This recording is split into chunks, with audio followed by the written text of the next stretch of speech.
Hello everyone and welcome back to AneurynPlays. I am as always Aneurin, and today we're going to be playing The Legend of Zelda Oracle of Seasons.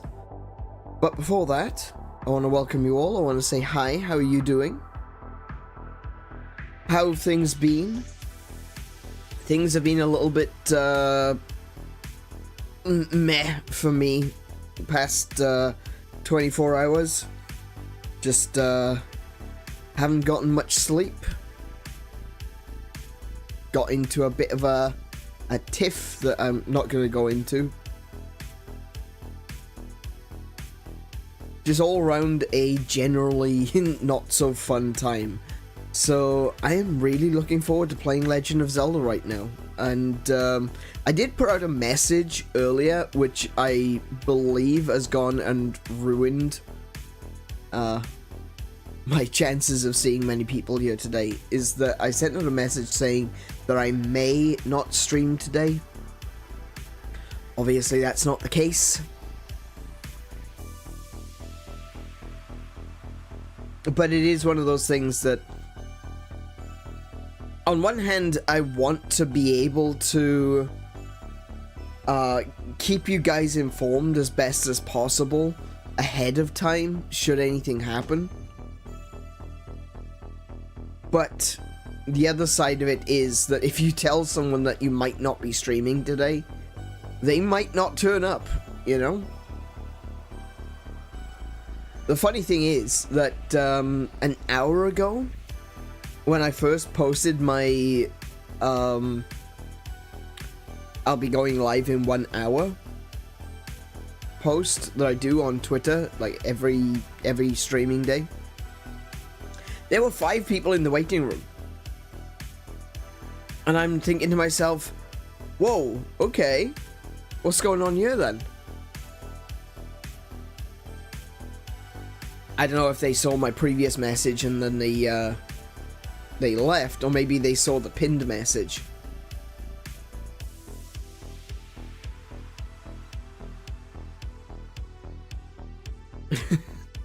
Maybe if more viewers hit the bell, they could stay up to date. Yeah.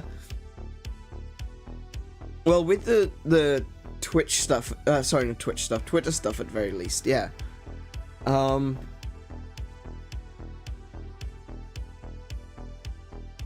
Yeah, when it comes to Twitter stuff, it's like I said, it's more along the lines of, I just want to make sure that everyone is kept up to date. At the end of the day, if something happened today due to lack of sleep, or I just wasn't feeling like I was in the right frame of mind to stream, I want to make sure that you guys are aware well ahead of time, you know? At the end of the day, like I've said before, it's about wasting your time. And I don't want to do that. So it's more important to me to make sure that you guys are very well aware of if, when I might be streaming or not streaming. I don't want you guys to be coming here, sitting here going, when's he going live? Are you going live? What's going on? So I want to make sure that people are aware of that, but at the same time, it's just like, it's also sabotaging yourself. It really does feel like it's sabotaging yourself, because sometimes it just feels like when you try to inform people that, hey, you know what, I might be late today, they immediately take that as, oh, he's not streaming. You know?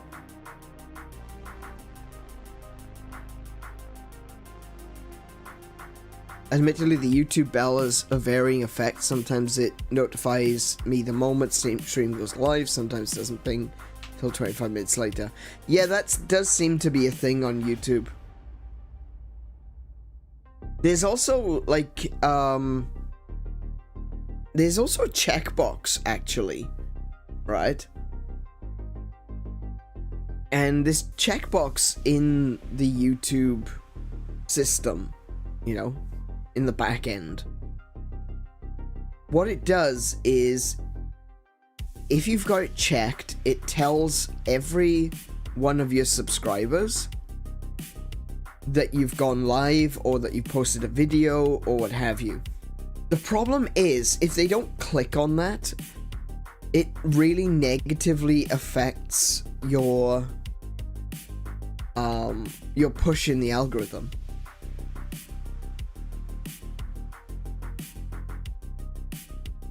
And with the sort of growth that we've been seeing recently, we're on over 100. Oh, sorry, we're over at 380 now. With the push that we're getting in the algorithm, it is worrying me that because it's a very fast amount of growth and it's not strictly organic, that a lot of those people aren't clicking that button to come and watch. And so, even though I'm getting a boost in some respects, in others, I think I'm getting a negative. And there's a lot of people that I've been watching recently that have said, you know, uncheck that box. Uncheck the box that says notify people. Because if they aren't notified, they can't ignore it. And if they don't ignore it, it doesn't affect your algorithm push. Can only hope that over time they do. I hope so. I do hope that people have followed me because they enjoy the content, or they like the games I'm playing, perhaps, or they at least watched something of mine and was like, hey, this is pretty good. Rather than just seeing it and instantly hitting the sub button. Because that really can be a, you know, that can have a real negative effect if I've got all these new followers and none of them are watching. It is the one downside of the way that the algorithm works. I say the one downside. There's a few downsides to the way the algorithm works here on YouTube. But as I've always said, the only thing worse than a bad algorithm is no algorithm at all. And honestly, I wouldn't be getting the sort of viewership and new subscribers that I have been if it wasn't for the algorithm. So, you know, 6 of one, half a dozen of the other. It's a big joke about having to tell the viewers to do the obvious things, and yet it's amazing how many people stop at subbing. Yeah, exactly. I mean, that is true. At the end of the day, if you sub to someone and you don't watch their content, that is actually negatively affecting their performance.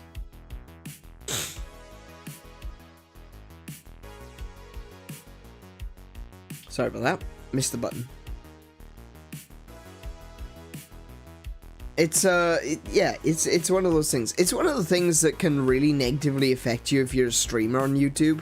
At very least with someone who is putting out videos.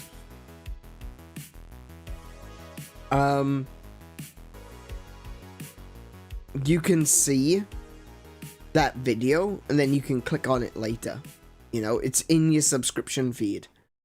With a stream that's going to be like 4.5 to 5 hours long, some people might see that and be just like, yeah, I don't have 5 hours. I'm not going to click on that. And I know that's the case because I do it.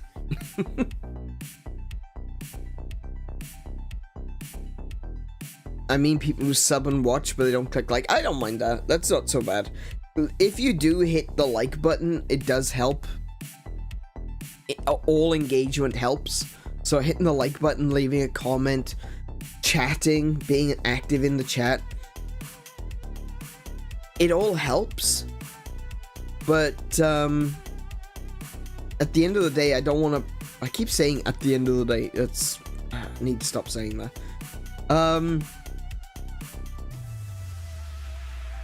Yeah, it all helps in the algorithm. It all helps. All engagement helps. But I don't want to, like, bully people into doing it, you know?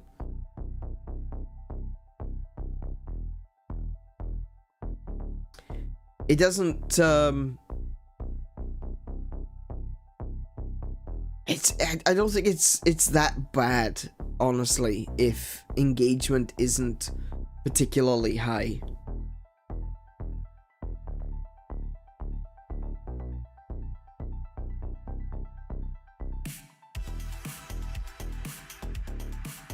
At very least right now, you know? At some point in the future, if I continue to grow the way that I've been growing, we might see more of that. We might see more engagement. I've gone to, like, hang on a second. Whose streams were... I was looking at someone's stream recently. I think it was a... Goodness.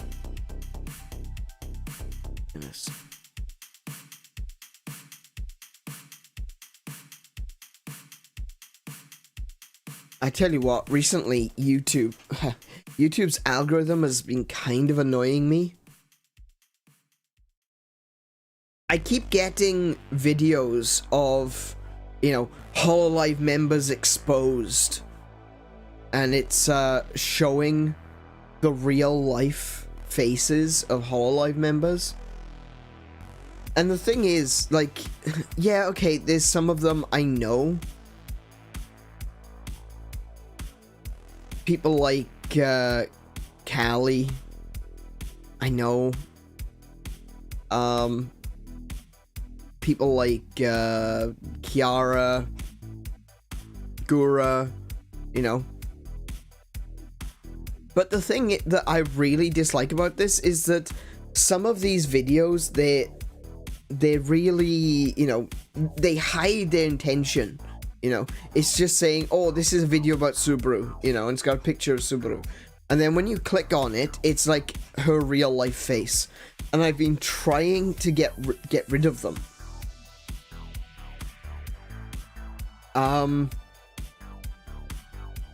Like I've removed them from my watch history.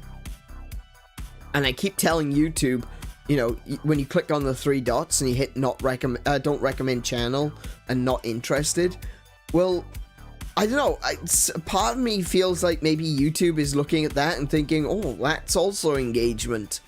So it keeps recommending different channels and new videos. It's like, I don't want to know. This is incredibly disrespectful. If someone is choosing to not show their real face, that they don't want their face out there publicly, for good reason, considering how crazy some of these VTuber fans can be. It's so disrespectful to just put it out there like that. And I'm getting really sick and tired of having these videos recommended to me. I don't want it. I don't want that information. Really annoying. Anyway, sorry, distraction. It was a YouTuber, a VTuber. I think it was.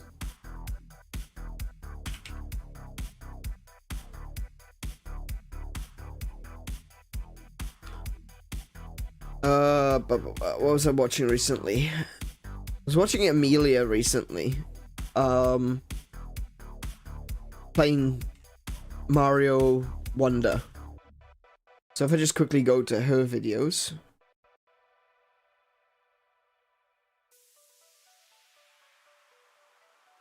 Her lives. I'm like, wait, what? Why has she only got... Why is there so few videos here? It's like 20 videos at most. No.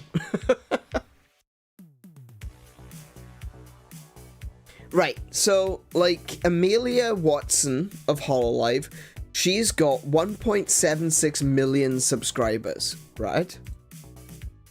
I go to her, her video playing Mario Wonder. Now, take in consideration, we're talking about Mario Wonder here, okay? This was huge, a few months ago. So this was posted at the time of release. Like I said, 1.76 million subscribers, only 84,000 views, and that's fine. you know, 84,000 views. That's still pretty good. She's doing better than me. But when you scroll down, you know, you see how the demographic changes, the engagement changes as it trickles down. So like I said, 1.76 million subscribers, 84,000 views, 8,400 likes, 77 comments.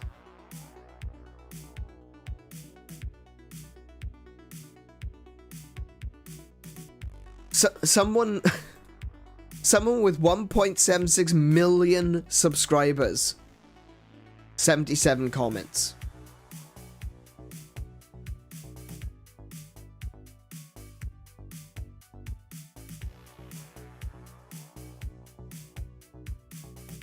It's just one of those things, you know? It's just one of those things that it kind of, it just doesn't trickle down, you know? One number isn't indicative of what you are going to see for another number.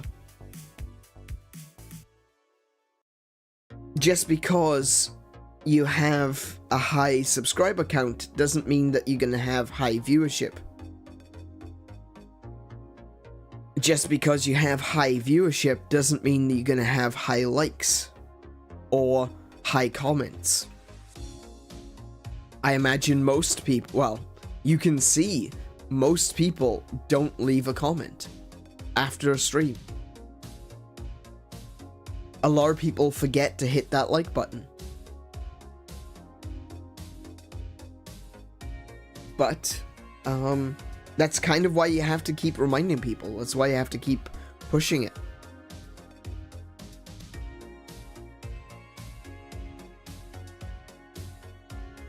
Because if you don't remind people, then they don't see it, or they don't think to do it. Because they're not there to... At the end of the day... There, I'm saying it again. I'm not watching a... If I'm watching a video or a stream, I'm not there to put in the work. You know? I'm there to watch. That's an extra step. You know? To hit that like button. That's an extra... That could be a few extra steps depending on how you're watching YouTube. If you're watching it on PC, it's really simple. You just hit that button. And then it's like, oh, click, done. Easy. If you're watching YouTube on TV, or on your Switch, or on console, or what have you, it's a little bit more difficult. It's not immensely difficult. It can be. Like,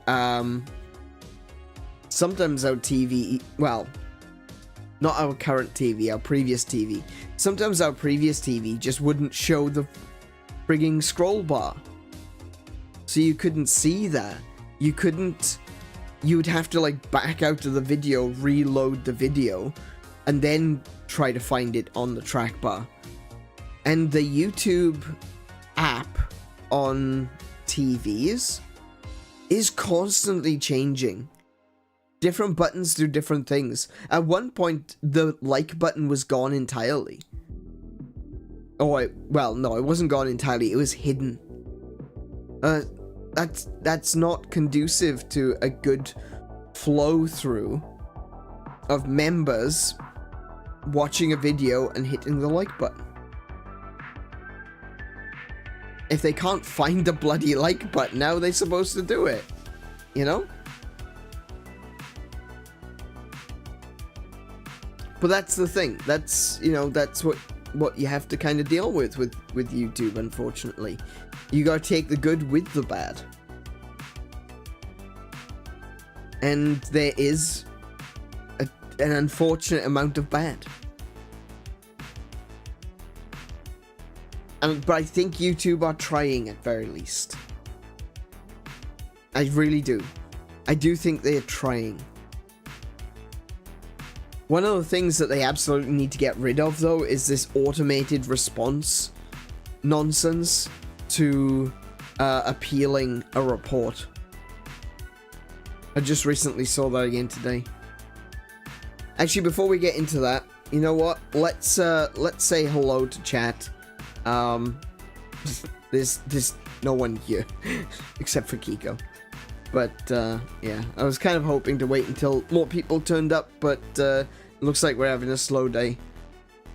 That's fine. I'm having a bit of an off day myself. So welcome to the chat. Welcome Kiko, who is our moderator for this evening. This is my chat.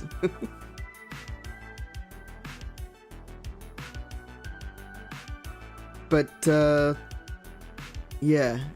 Oh yeah, right. So something which I saw today, which bothered me, was, let's see if I can find it. Do you know the channel Censored Gaming?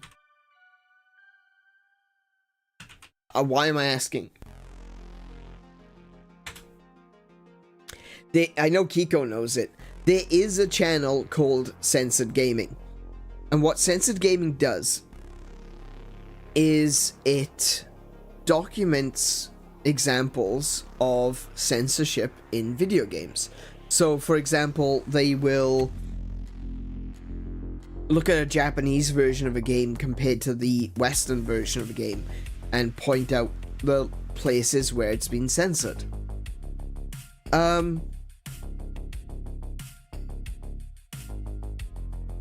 Mostly it's being done with video games, but sometimes it happens with anime. Sometimes they just talk about general news regarding censorship.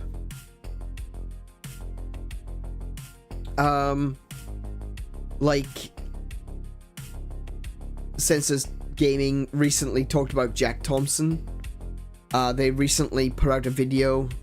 Oh, this was back in March though. Talking about how the Fatal Fury producer wasn't happy that 𝗦𝘄𝗶𝗁𝗵 was not allowed in Smash.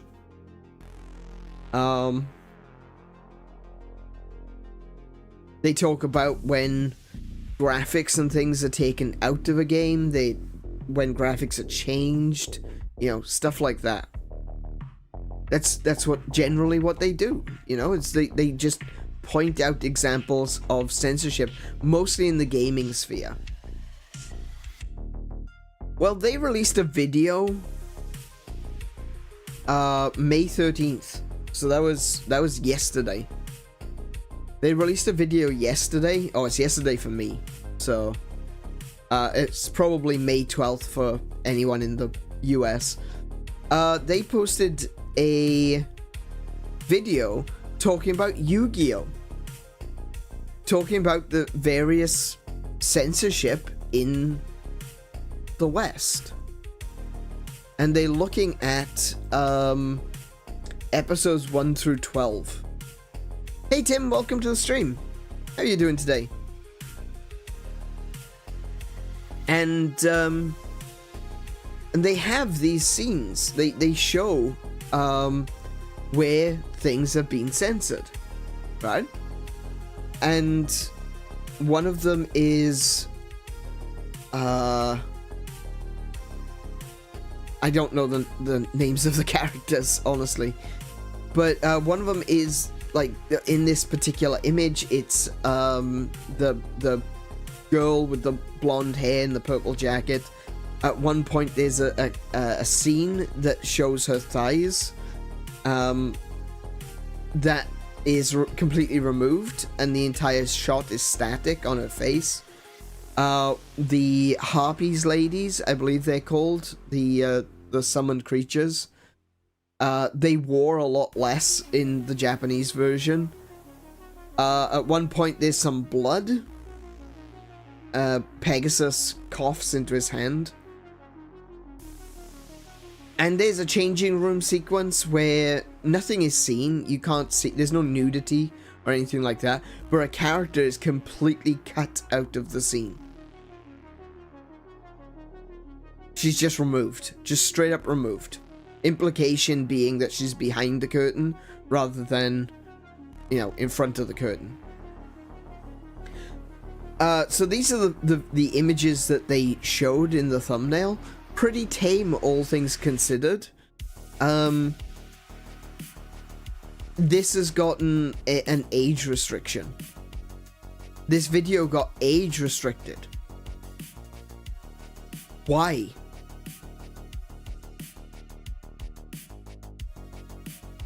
It's still Yu-Gi-Oh! At the end of the day, it's still Yu-Gi-Oh! It's still a cartoon for children.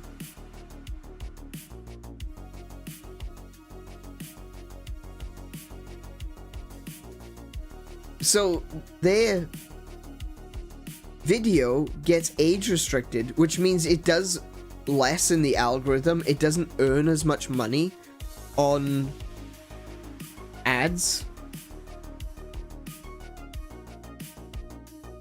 Being labeled 18 plus is a negative effect. Even if YouTube claim that that's not the case, it does have a negative effect on your video and on your channel. And the video is 25 minutes long.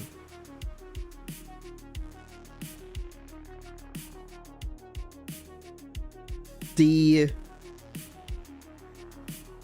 complaint was appealed, and within a couple of minutes, not even a couple of minutes is what Censored Gaming said, they had received a response saying it had been reviewed, and it has been determined that they are going to uphold their assessment that it's an 18 plus video.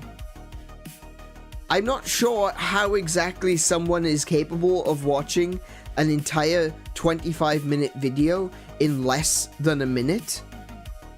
At the end of the day, you're gonna have to, send out the email as well. So there's a, part of that delay time is transfer of email. But as soon as they sent the the appeal saying, hey, this is wrong, they almost immediately got an email back. It's like it's entirely automated. You try to appeal, YouTube automates out a message saying no.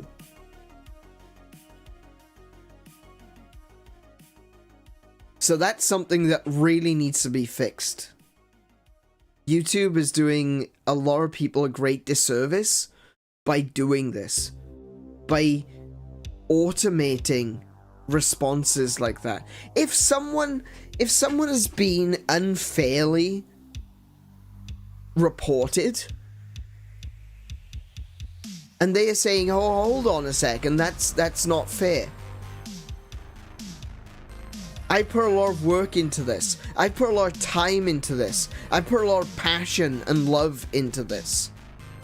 And YouTube doesn't even bother to look. That's a problem. That's a huge problem. That's utterly shameful.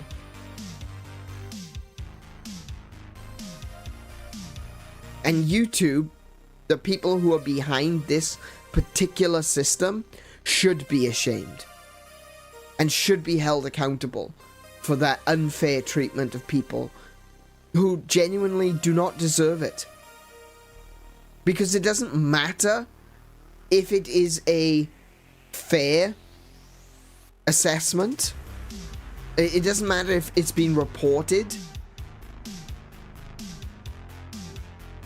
It could be unfairly reported. It could be just picked up in the AI algorithm that they've got scanning videos. And that AI can be wrong.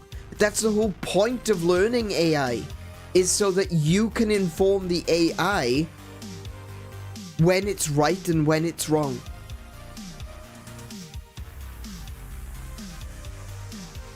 And that is an ongoing process. That isn't a process where you can spend 1 year training it and then decide, we're just going to leave it run amok. That is an ongoing process, because there will always be a new scenario where something might look like something else. And YouTube need to stay on top of that. YouTube need to make sure that when someone is making an appeal, it actually gets looked at.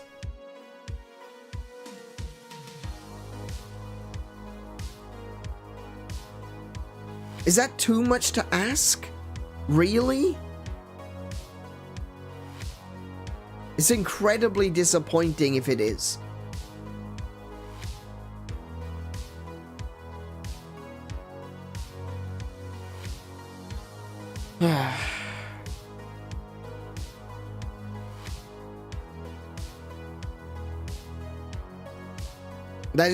That to me is probably the absolute #1 thing that YouTube needs to fix,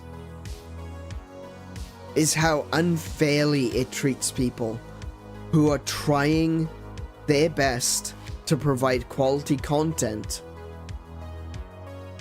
The content that gains YouTube money, by the way. Just because if there's ads on your video, it's not just you that's getting money from that. YouTube are taking a cut.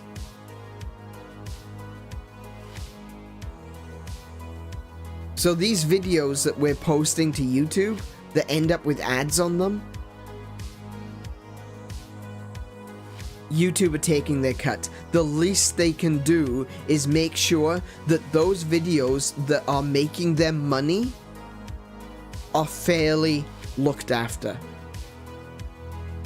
Automated unfairness is a scary thing about YouTube. Automated unfairness is a scary thing in general. It's one of the reasons why I'm why I don't like the future of AI at the moment. Not because I feel like, oh, scary AI gonna kill us all. No, it's more the people that are programming it. I don't trust the people who are programming AI. I saw that this is semi-related because this is relating to Google, as opposed to YouTube. But I saw someone talking about this the other day, and I was like, "Nah, that's stupid. That's not true. That's not how that works." They were saying that if you search for explicit things on Google, that they get censored out now. And I'm like, nah, that's not true. That's so silly. That's not something that just wouldn't work out. It's true. I tested it. I'm not gonna say the words that I tested, but I think you can guess, you know. Words for boobs. Words for other parts, you know. They don't show up. You have to explicitly say naked, nude, pornographic, you know, stuff like that. If you type in like nice boobs, you don't get that.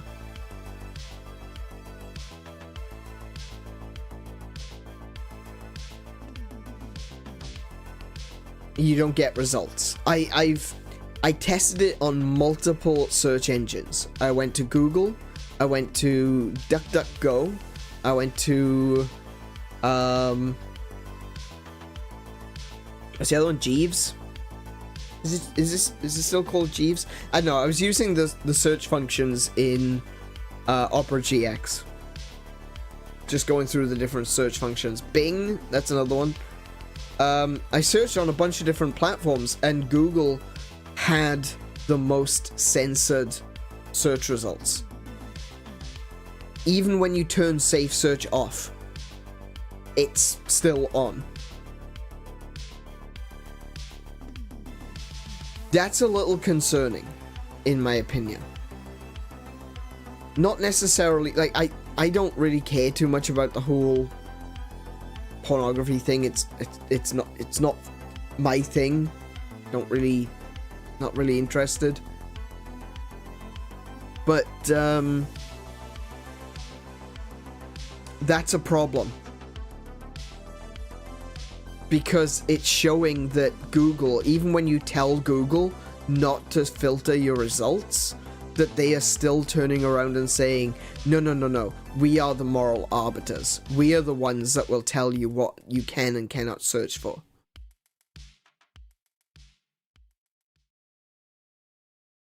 I don't like that. What happens when it becomes useful or politically expedient for Google to censor out search results regarding political campaigns? What about if it pretends that certain crimes don't happen? What if it elevates certain events over others because it suits their political policies, or because it suits their personal policies, their own personal morals and ethics? I don't necessarily share Google's policies, morals, and ethics.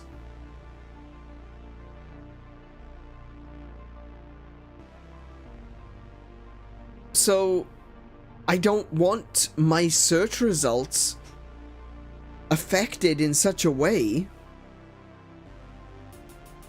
that I don't get where I search for. This is the thing that is scaring me about the automated future, the AI future. It's not, ooh, scary, AI is gonna drop nukes on all of us. I'm not scared of that. That's not a thing. At very least not at the moment. The more immediate and real problem with AI is the way it's being implemented and the way it's being used to censor information and to not provide the things that you are looking for. What if they were to turn around and say, okay, we're gonna censor all information on Ted Kaczynski? What if they decided we're gonna censor all information on David Politis and the missing 411 cases?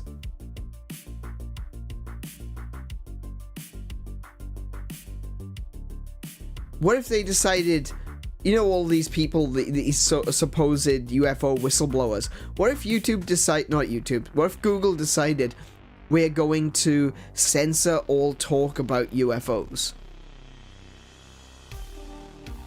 What if they are compelled to do so?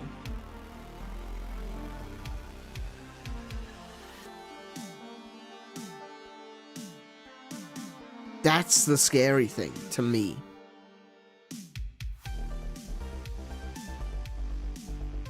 It's a way of circumventing freedom of speech. Not because it prevents you from speaking, but it prevents you from gaining knowledge that they don't want you to speak about.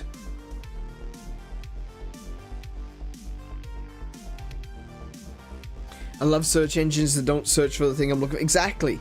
How many times has that actually happened? Like, I find it, I find it happens commonly. Like, you have to be so specific in Google to be able to find something that you're looking for.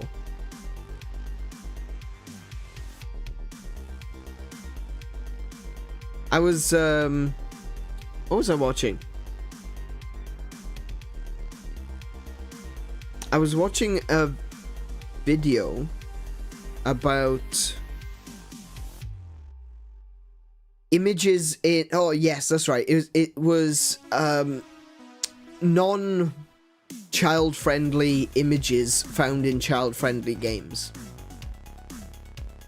and I was googling it because I thought that was an interesting topic, and I wanted to try to find some of these images because I thought maybe I could use this, maybe I could get some of this information, use it in shorts, maybe use it in videos, maybe talk about it on stream. And I'm going through these images, and I'm making very specific searches, but it's just not coming up. And again, you know, through Google. And it's because some of these images contain nudity.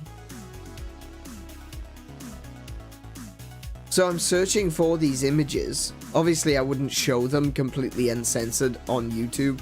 I still have to work within YouTube's, you know, frame of reference.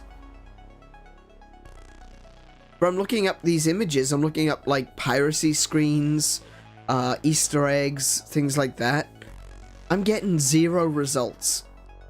Even to the extent that I type in the specific game that I'm looking for, the fact that it's a piracy screen, and the fact that there's nudity, and I'm getting nothing. No results whatsoever in Google. The person who made the video must have gotten the image from somewhere.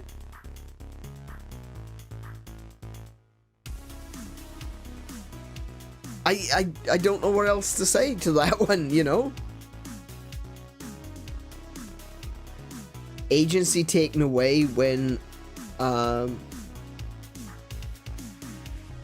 when use, okay. Agency is just taken away when use of the save search function is already perfectly fine at its job. Exactly. I've turned, and this is the thing, I turn off the save search function, obviously. You know, if you're looking for something you know is going to give you more explicit results, you're going to turn off save search. Of course you are. So I make sure that save search is turned off. And there's 3 layers of save search now. I don't know if you're aware of this, but there's filter results, blur results, and don't filter results. So it's essentially safe search is it completely filters out results. Blur results, or blur explicit results, basically puts a blur filter over all of the images that may be explicit in nature. And finally, don't blur, don't filter, it just shows everything. That's save search off. It doesn't matter. It really doesn't matter what you use. There are some searches that will just straight up not show.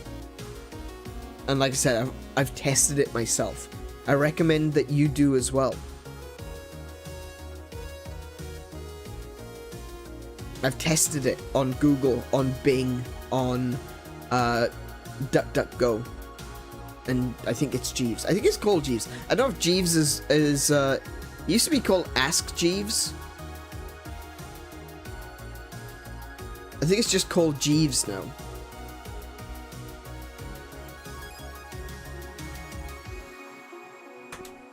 Oh no, it's just called Ask. That's right. Okay, it's just called Ask.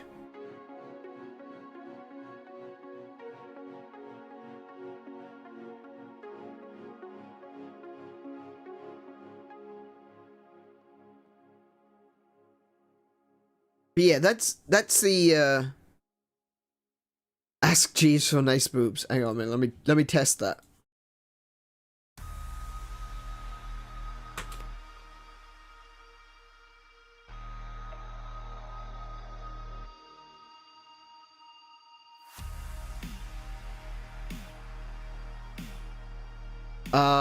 Does Jeeves not have an image search? Okay, I clearly didn't use Jeeves, because they don't have an image search.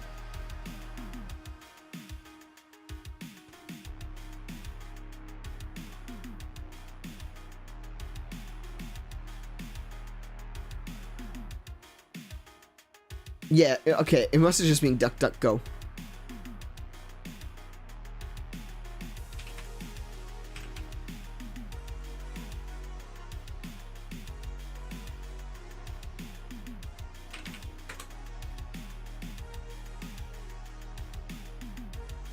I wish I could show you the difference in results, but it's stark.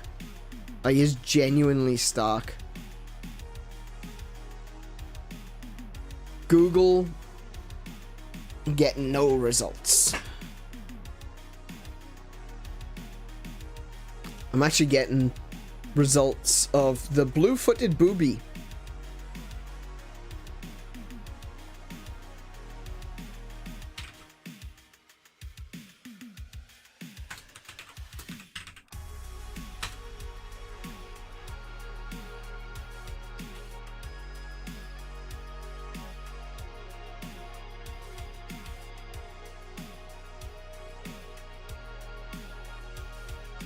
Safe search off. Yeah. The results are stark.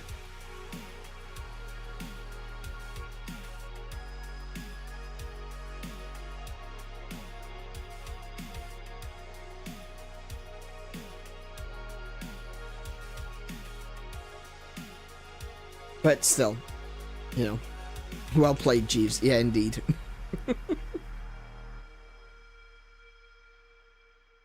How to censor boobs. Remove the entire image function. Yeah, that'll do it. But yeah, that's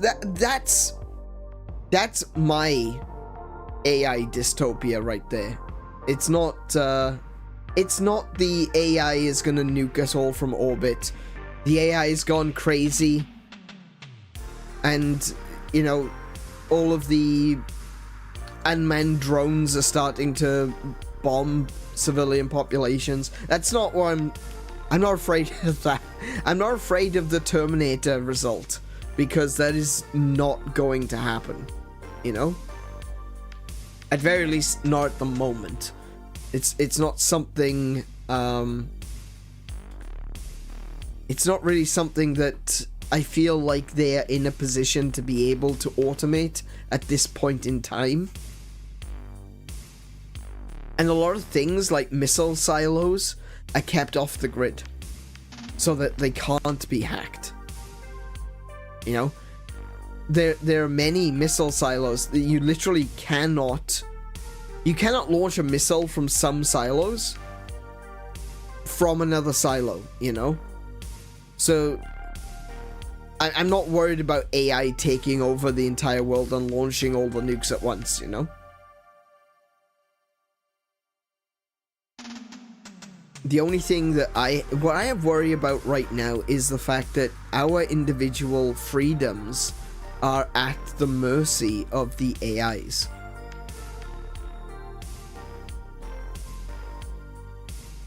And YouTube, unfortunately, is a grand example of that, where people keep getting censored, people keep getting their videos taken down, people keep getting age restricted for really benign things.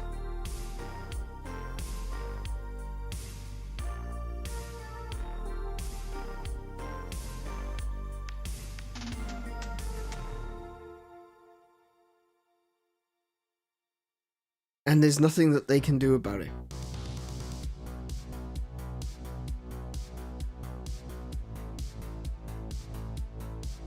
To be fair, I was scared of the Terminator result back when they taught Asimo to run and self-balance. I like the idea of self-balancing robots because it brings us ever closer to Gundams. The thing about Gundams is, even though they are manually controlled by people in the cockpit, there's a lot of functions which need to be automatic, just to be able to get something like a Gundam to work. And because that's for us, for humanity, we've got a bunch of these automatic functions built into our biosuit, you know? We've got stuff like equilibrium, we've got sense of touch, pain receptors, all these things are automated. We don't have to think about breathing. But now that I've mentioned it, you are all breathing manually. Also, you are currently aware of your nose.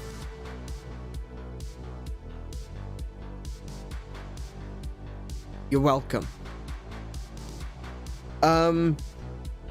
Hey Hunter, welcome to the stream. How are you doing today?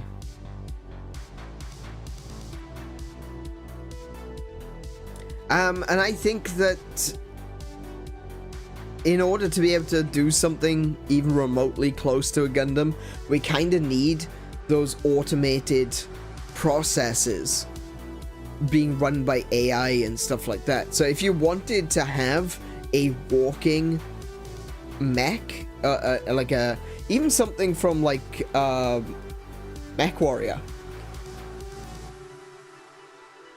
that needs to be automatic. It needs to be able to self-right. It needs to be able to have its own sense of equilibrium, its own sense of not really pain, but danger recognition, so that if it touches something that is going to damage it or the pilot, it should know to move away quickly enough, like electrocution or something like that, you know?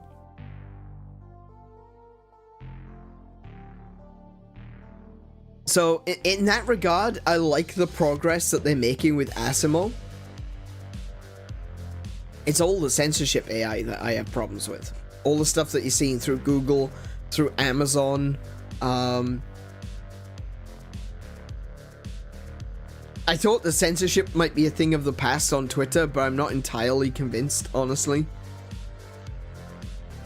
And of course, here on YouTube, sadly, we're getting a lot of people censored for stupid things like Yu-Gi-Oh! People being given 18+ age ratings for daring to show a children's cartoon.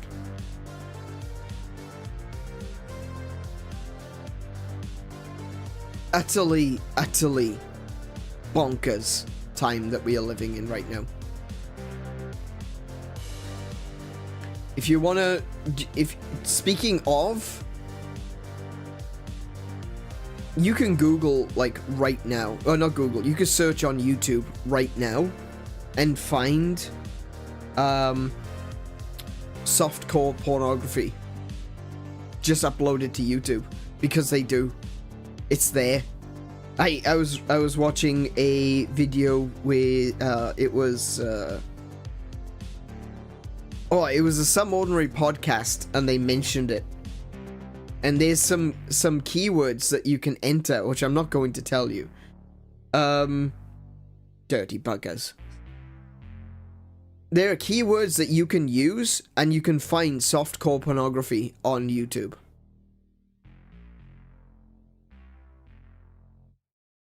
And yet someone is getting 18+ for showing Yu-Gi-Oh! Someone is getting their videos censored and their videos age restricted for showing Yu-Gi-Oh!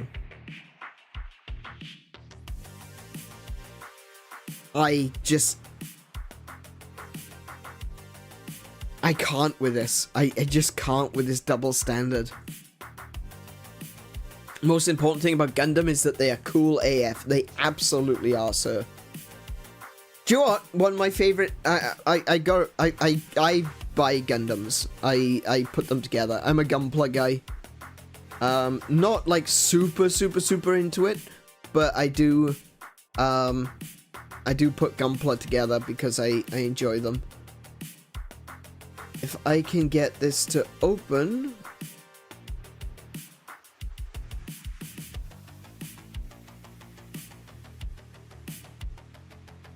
Honestly, one of my favorite Gundam models that I have, it's not even a walking Gundam. Just trying to see if I can find the photos. Pictures. Photos.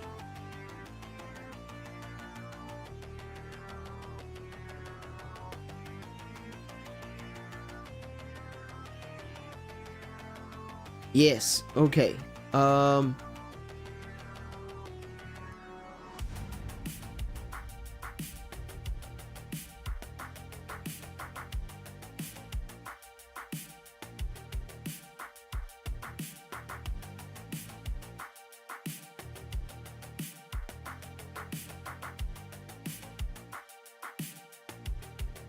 Yeah. What's going on here?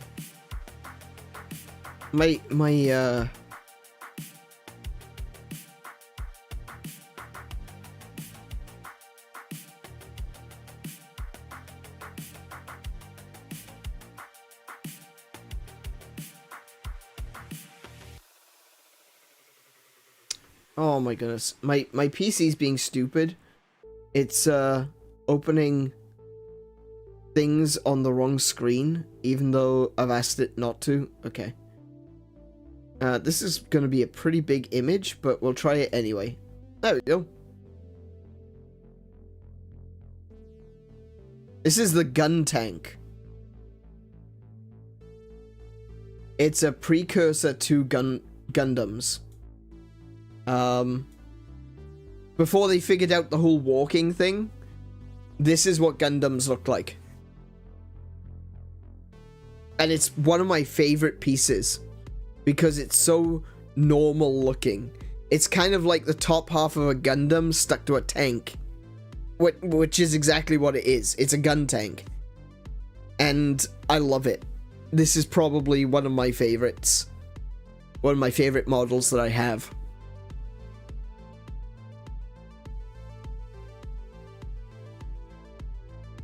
It's basically a transformer. Sort of. It doesn't have legs. This one doesn't have legs at all. And it doesn't even have hands. It's got extra guns. It's like, we don't need hands. Give it more guns.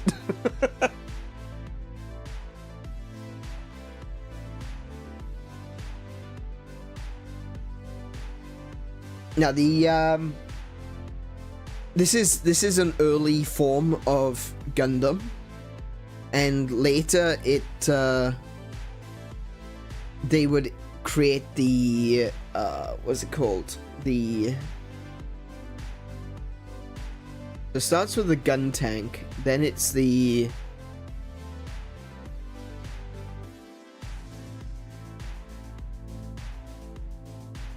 gun cannon. Is it gun cannon? I can't remember. And then after that, that was the first one where they discovered how to do walking upright. And then from there, it's the Gundams, and after that, it's a bunch of other mobile suits. Gundams are essentially prototypes. The RX-78 being the first main. Oh yeah, Battle Masters. They don't transform properly. That's right.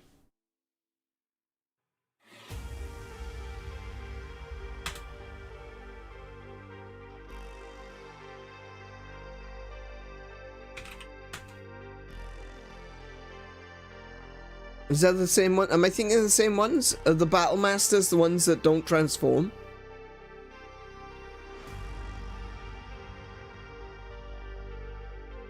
Oh no. No, I think I'm wrong. I know there is a type of transformer that doesn't transform.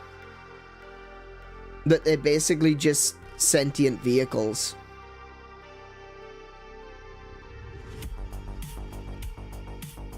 I thought that was a Battle Masters, I might be wrong.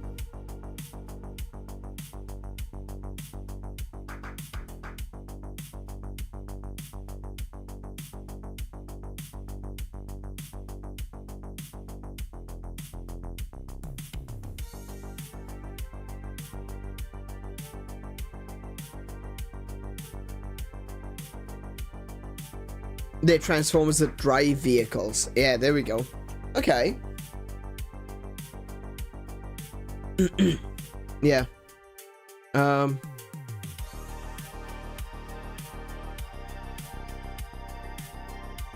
Yeah, I know. That's the first thing that comes up for me as well, is Battle Masters Miniature Wargame by Milton Bradley. Yeah. I've actually played that once. It was okay. But yeah, this is my favorite Gundam. But still,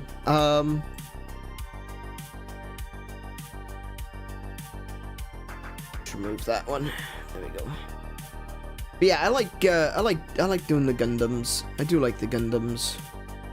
And I feel like, you know, stuff like what you're seeing with Asimo and the automatic self-writing, you know, keeping its own balance, that sort of thing. That's necessary if we want to ever have if we ever want Gundams. Personally, I would love to see something like these. Where is it? Oh, this is one of the few that I've actually painted.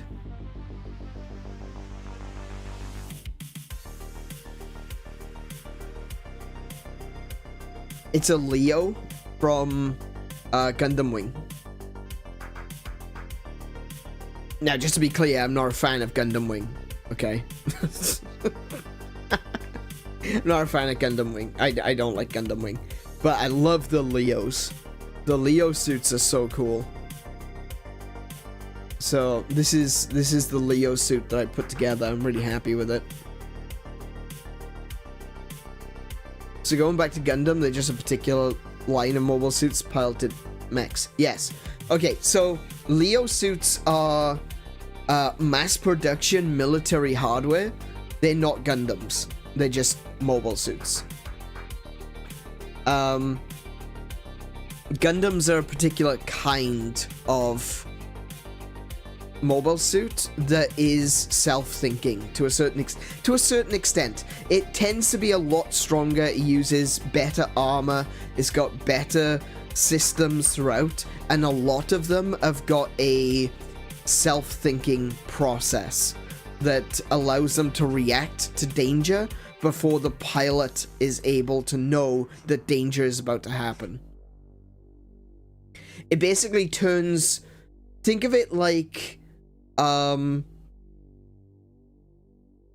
if piloting a mobile suit is like playing Monster Hunter, where you've got to be aware of the situation and dodge and move and, you know, have full control over the suit that you're in, a Gundam is more like an on-rail shooter, because it will automatically get out of the way of danger.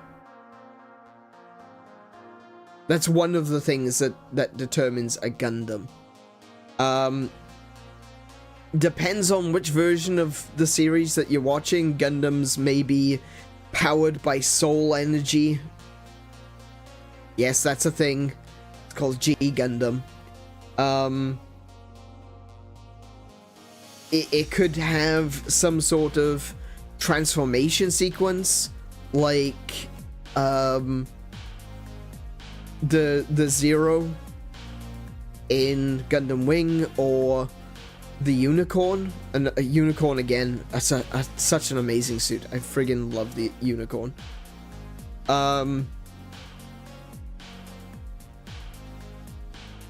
Yeah, so like Gundams are a type of mobile suit, whereas I kind of like the stock basic military hardware.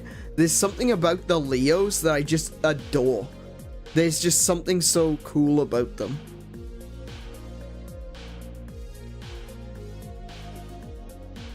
I like their design.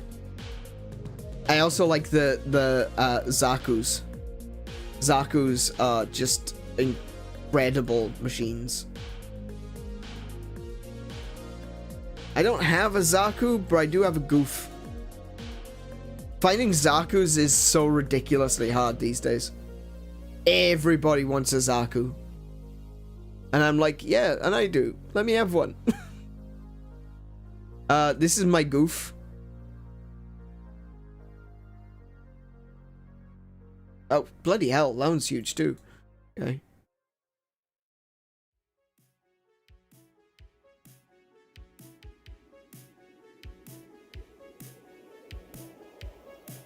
That's the Goof. With a massive cannon. Massive, massive minigun.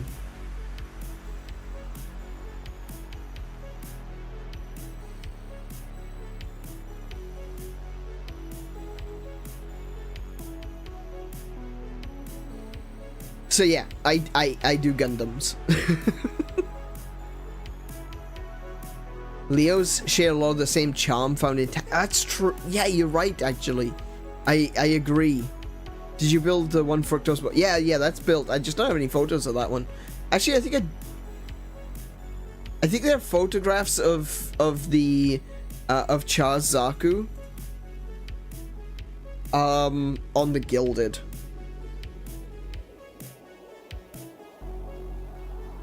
I love the color scheme of this one though. I like the blues. Blues are really cool. I like Char's pink one, but don't get me wrong. Char's got an amazing sense of style.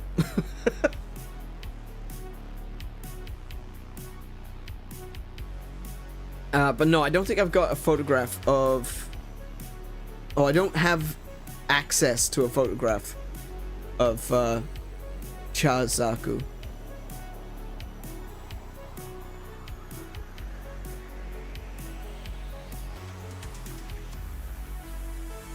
You can build one in Minecraft? That's a good idea, actually. Maybe I will. Alright, let's remove that.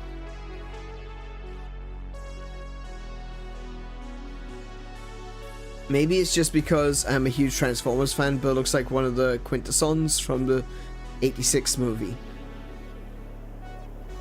I know what the Quintessons are, but...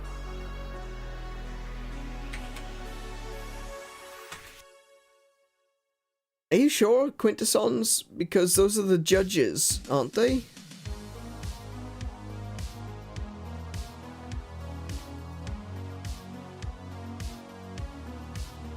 I thought the Quintessons were the faces. Am I wrong? Isn't it?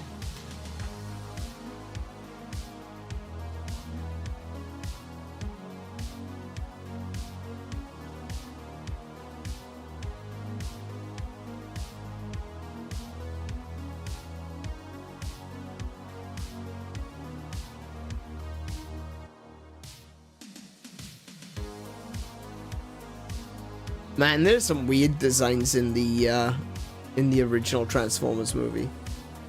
The Unicron movie.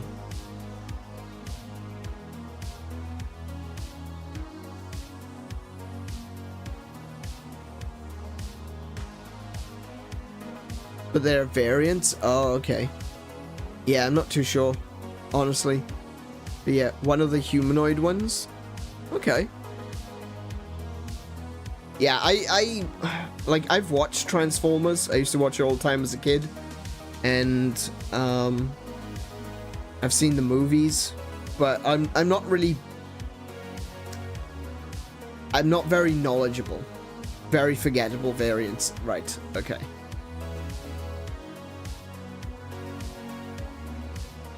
Yeah, I'm not very knowledgeable Transformers. Yeah, I don't know what else to say. I don't know. I used to watch it as a kid. That's about it, really, honestly. A lot of my interest in mechs, like Gundam, actually started much later in life. I knew, like I said, I used to watch Transformers. But I think it was Power Rangers that really got it for me. I used to love the Megazords. And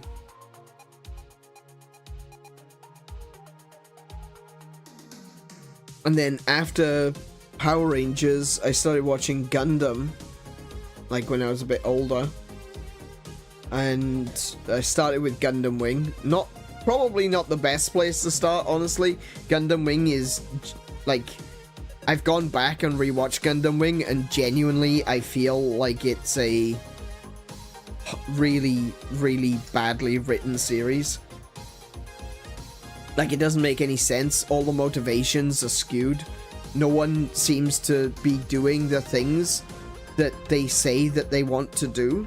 Like, you'll have a character being like, oh, I'm here to save the world by killing everyone. You know, that sort of thing. And it's so just really badly written. I'll never... There's a scene...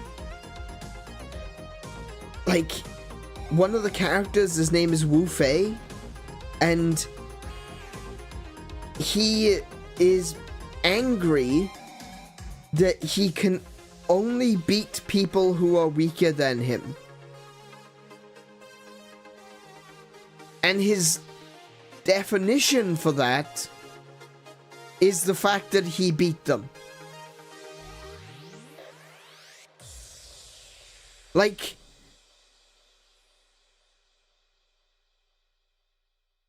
he wins a fight and thus determines that his opponent was weaker than him, and then laments the fact that he can only beat people who are weaker than him.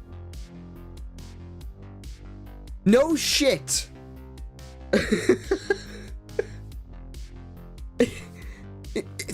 What do you want? You want someone to just come in and completely kick your ass? No, of course not. Because then he'll complain that he couldn't beat them. Because they were stronger than him. This is the dumbest argument I have ever seen. Yeah, and he does. He gets depressed that he doesn't beat a guy who's stronger than him. And what does he do? What does he do? While he's being lectured about the reality of the situation, that they are at war, he walks away from the person giving him the lecture, stands on a raft, unties it, and then just floats down the river. Just doing the ultimate I'm not listening to you. The scene makes no sense whatsoever. He just walks to a raft and just floats down the river. It's so bad. It's so bad it's funny, right? But it's so bad.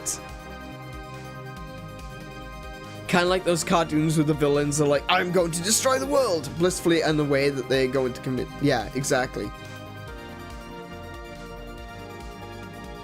Yeah, absolutely. I agree with that. That's one of those things that have always bothered me. Evil for evil's sake isn't interesting.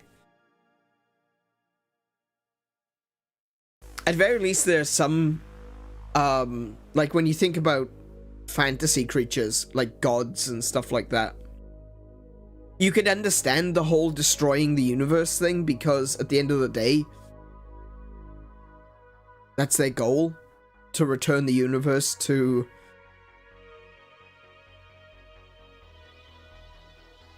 a state of, like, silence. But the one thing there's always... I've... Sorry, excuse me.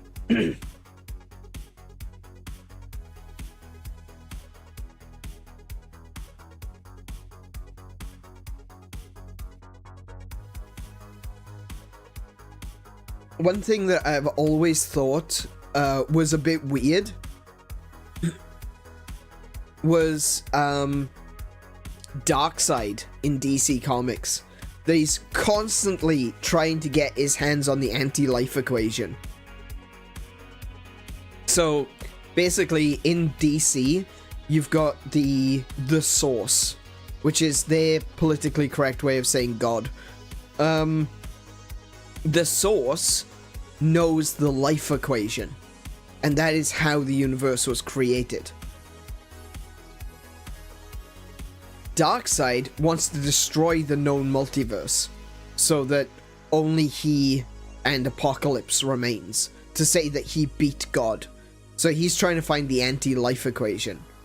The problem is, and here's something which I don't think even Darkseid has considered, if he was to know the anti-life equation, I think he would just cease to be.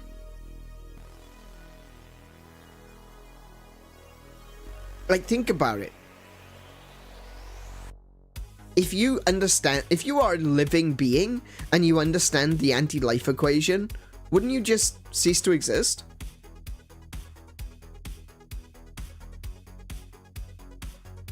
Something like Bill Cipher would say.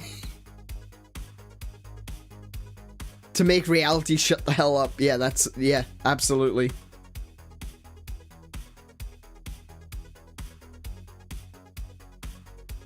Yeah, look, I've got villains in some of the fiction that I've written. Actually, I just realized I've got a... Hold on a second. I just realized something.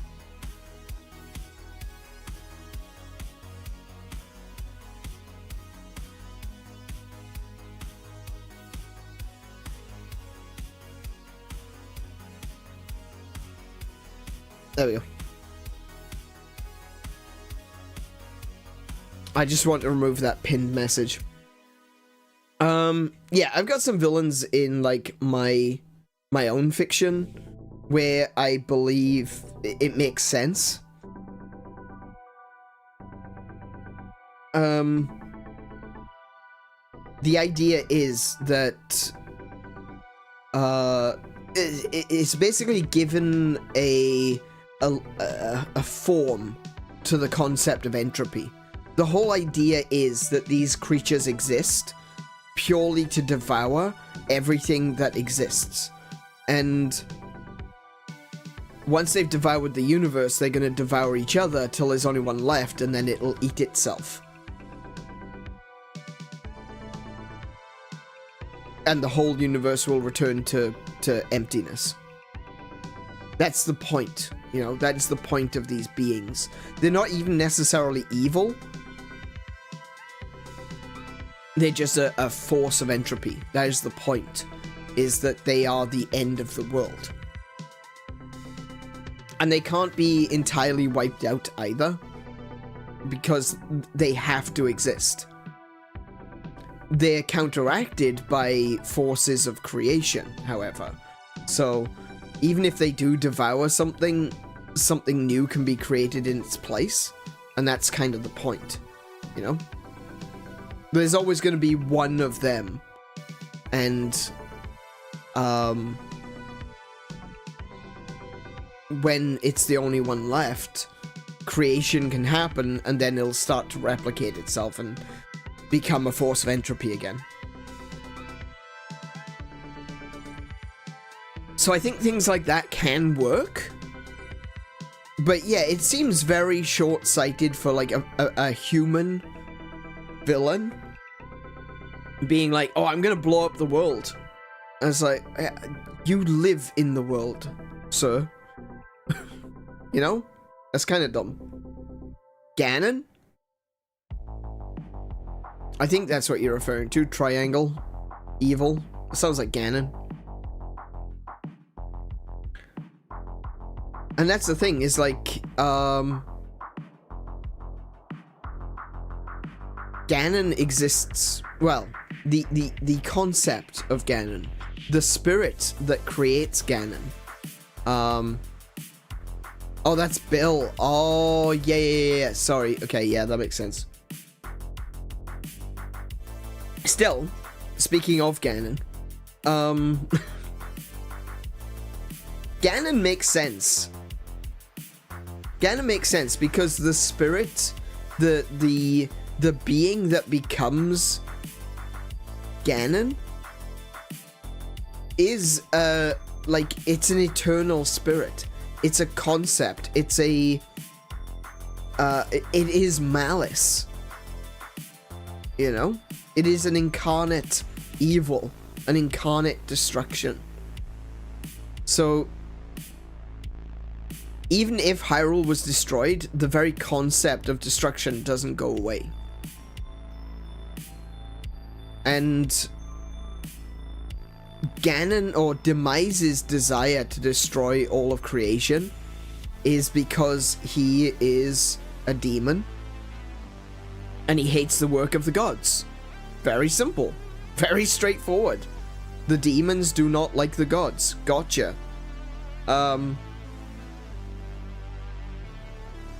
And the thing about, like, Demise in its purest form, the malice of Ganon, is just destructive. He's got a big brain? Do you mean Bill? Or Ganon? So, I mean... One of the... I see the way... how do I describe this? Hang on a minute. Let me think. Sorry, let me think a second. Demise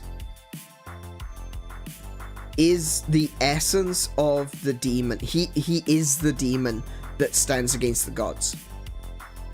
Ganon is actually a corrupted version of that. Because remember, Ganondorf is the thief king. He is the prince of thieves, if you will. He wasn't just some Gerudo king. He was also a warrior king, a thief king. That was his goals, you know? So when Ganondorf obtains, or, you know, is possessed by the malice of Demise, and he becomes Ganon, the very idea of destruction is changed. Because Ganon doesn't want to destroy Hyrule in the same sense that Demise did. Ganon wants to rule Hyrule. He wants to destroy it. He wants to destroy the state of Hyrule and claim the lands as his own. He wants the power. That was never Demise's plan. And later, right at the end of the timeline, when you go to Breath of the Wild and Tears of the Kingdom,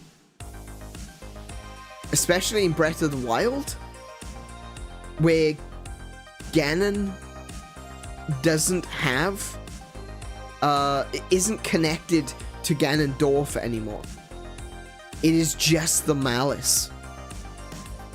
That is just Demise. That is Demise's will being done. It just wants to destroy. And then when you get to Tears of the Kingdom, and Ganondorf is awake again, the goal changes. He doesn't want to destroy everything. He wants to rule. So any time that human element, Gerudo element is active and awake, the desire to completely annihilate Hyrule disappears. And it turns into a desire to rule.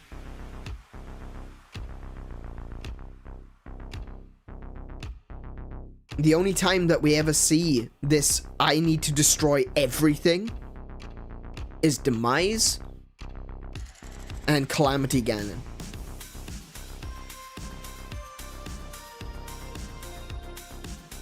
You never see it when it is just Ganondorf.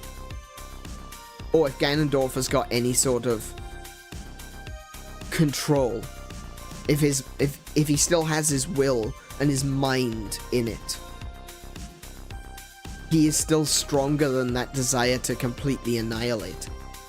Which I think is a really interesting element of the Ganon-Ganondorf dichotomy. He wants to destroy, but he wants to destroy in a way that puts him on top. Which I think is really cool. It's one of the things about the writing of Legend of Zelda that is just amazing, is that Ganon/Ganondorf always seems to make sense.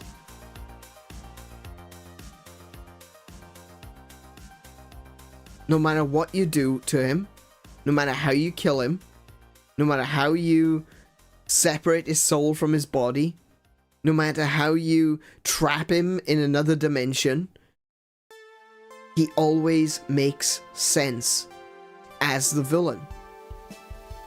That's why he works. And now I want to see more than just Ganon in the future. I'm really liking Veran and Onox. And Vati is another really good villain.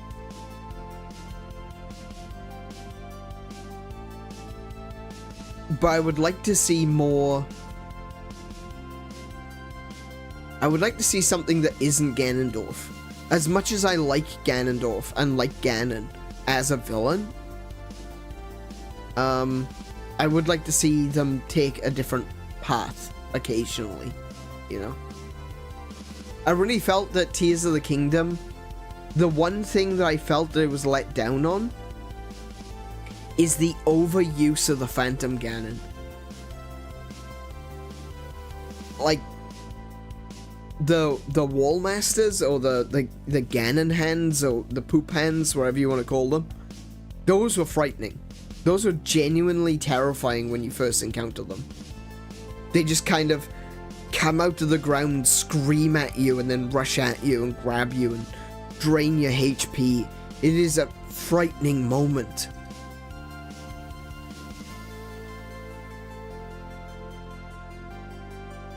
But then, you know, after you've fought them a few times, you get used to them, it's fine.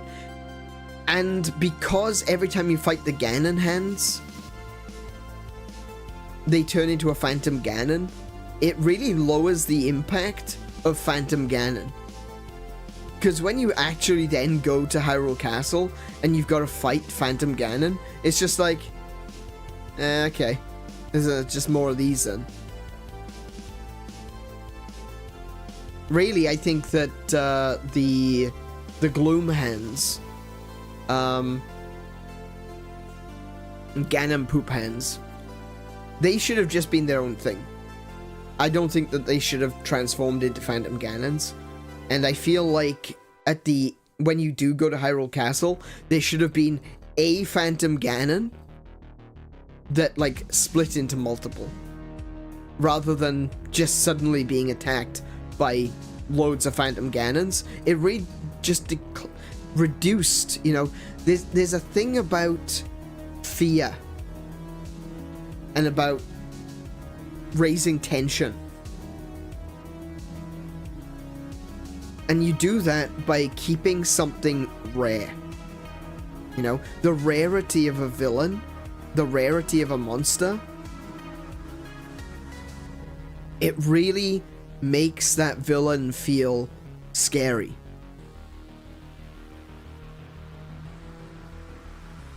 Once you have, you know, Phantom Ganons literally everywhere, and you figured out how to fight them, because they are literally everywhere, the Phantom Ganon battle in Hyrule Castle is pointless. There's nothing to be scared of. You know how to beat them. You know how to fight them. And if you absolutely need to, you can just turn on all of your avatars, which you've probably got all of them by now. And they'll keep the Phantom Ganons distracted. Oh, what a scary fight. You know, I think that was the big downside to Tears of the Kingdom.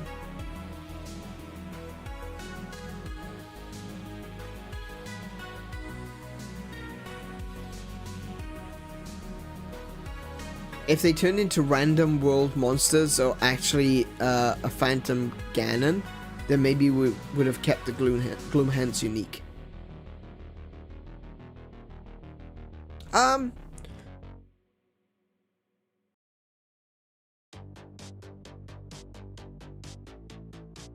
I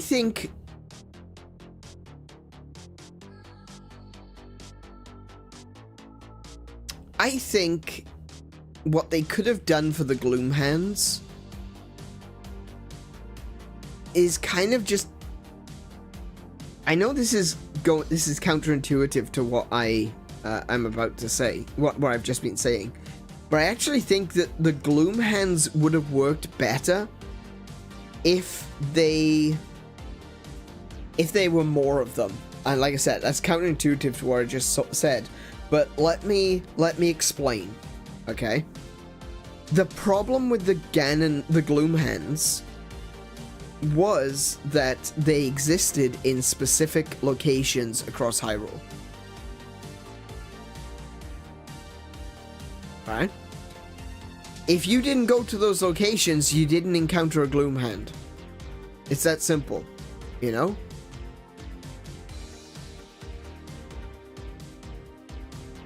However, if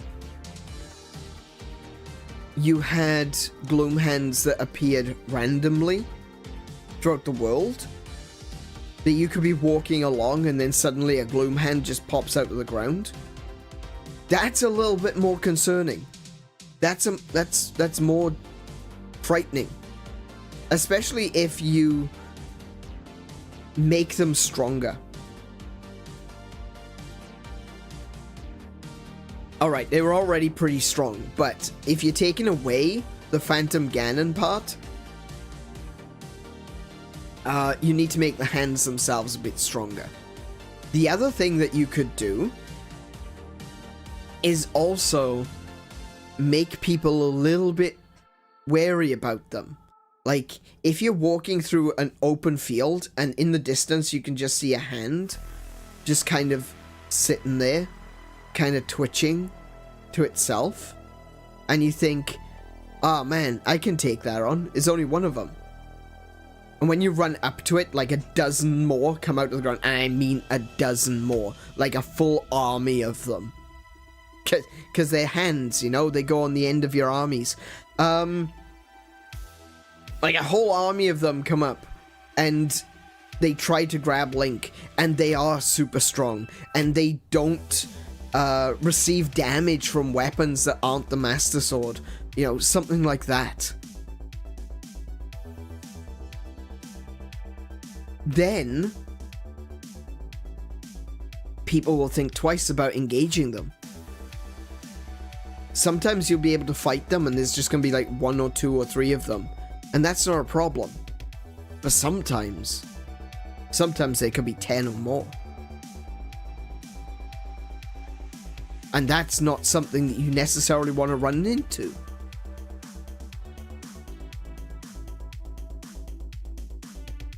And then making them random is another good idea, because, like I said, once you know where the Gloomhands are, you know to avoid them, or you know how to avoid them.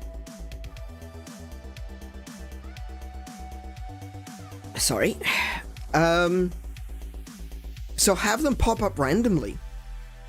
I need to go to Hateno Village. Hang on a minute, there's a Gloomhand on the road. There's a Gloomhand on the road between here, where I'm standing, and Hateno Village, which is just over there.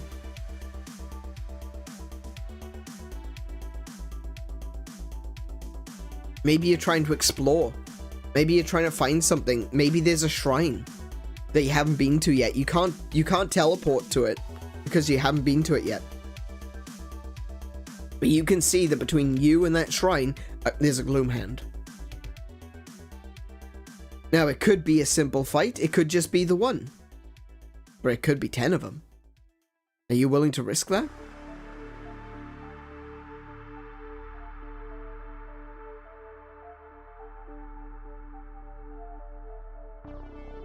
Also, simply killing you is a little bit of a cop-out, seeing as they are based on, seeing as the Gloomhands are based on, Wallmasters. It'd be interesting if they could take you somewhere. Like, when you die, you resurrect somewhere randomly.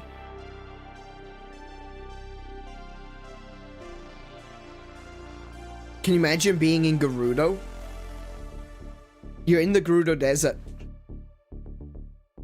And there's... actually, maybe not. That might not work. I was just thinking, like, if you're in the Gerudo Desert...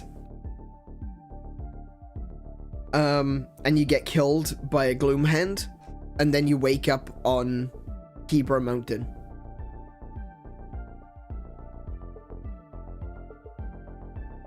That would be an interesting mechanic. But actually, I don't think that would work because fast travel's a thing. It just becomes an inconvenience at that point. It's not a...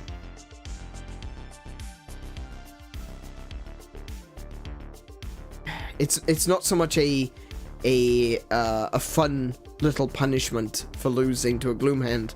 Instead, it becomes just an annoyance. So maybe not a good idea.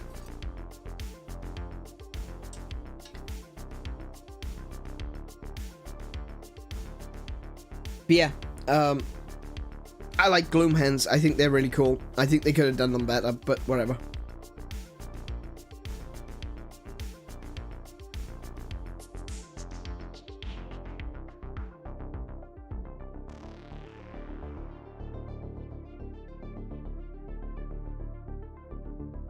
Welcome back. Welcome back, Hunter. How are you doing today? Wait, I've already said that once. Sorry. My brain is on autopilot right now.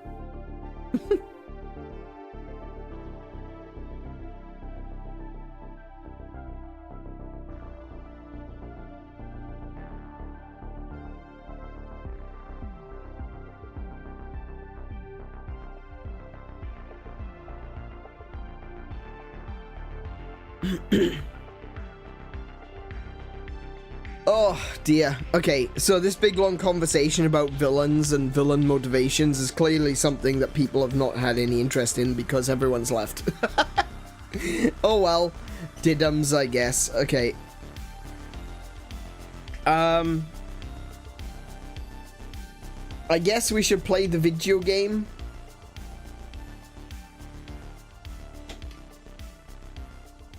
I think we should play the video game.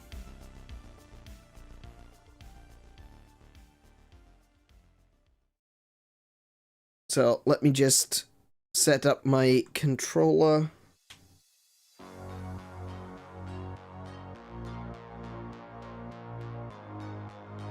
Oh yeah, we're doing Oracle Seasons. That's happening. I know it's kind of a it's kind of a difficult thing because some people want me to talk more. Some people are more interested in the... Oh no. Oh no. I accidentally turned on another controller. That's not good.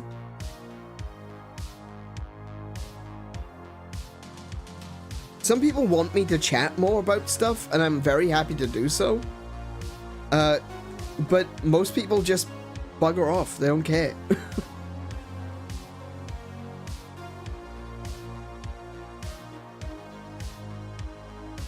You want both? Yeah.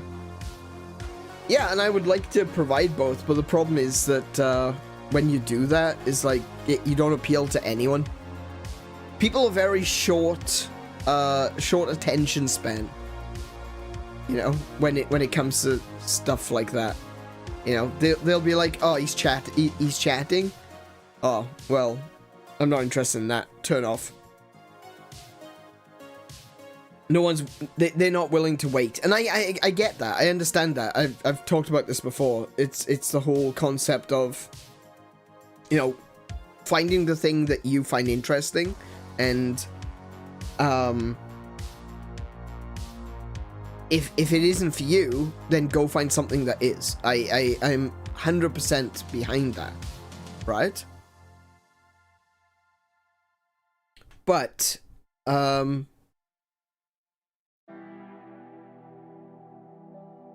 at the same time, just because something isn't for you, like, right now, doesn't mean that it won't be in the future, you know, in possibly the very near future. I understand if someone's not interested, I don't expect someone to just sit to you and be like, yes, okay, Aneurin, yeah, okay, alright, Aneurin, yeah, alright, yeah, right, yeah, okay, Ganon, got it, cool, right, Phantom Ganon, yep, hands, sure, whatever. Get on with it. I want to see the game. I completely understand that. I actually completely respect that perspective.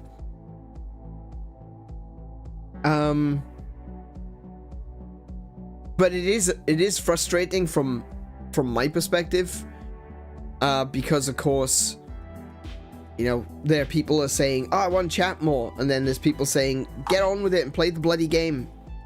So there's literally no way for me to win.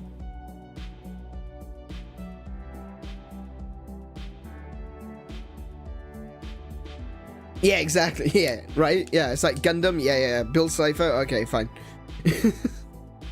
Just get on with it. Play the bloody game.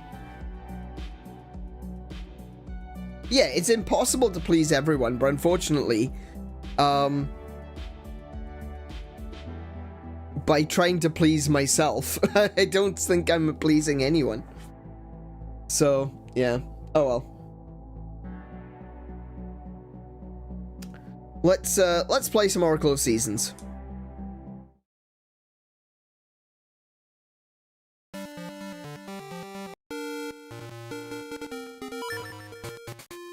Okay. So, right, yes, where we left... Wait, why am I up here? Where we left off was down there.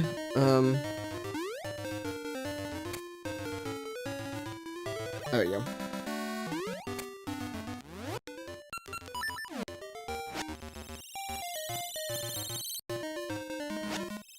Wait, do we have summer? Yeah, we do. There we go. So, yes, where we left off was right here. And the next dungeon is called the Dancing Dragon Dungeon. And I'm a little bit concerned about that. I don't know if it's going to actually include more dancing, which is going to be really annoying if it is.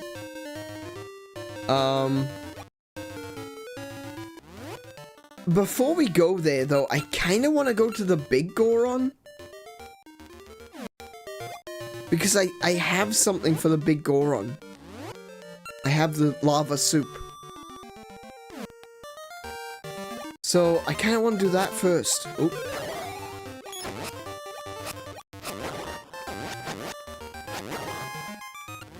Let's see, where am I? How do I get over there?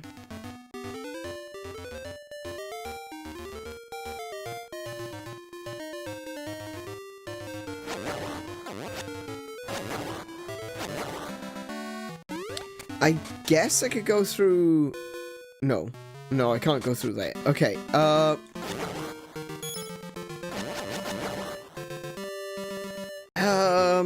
I don't...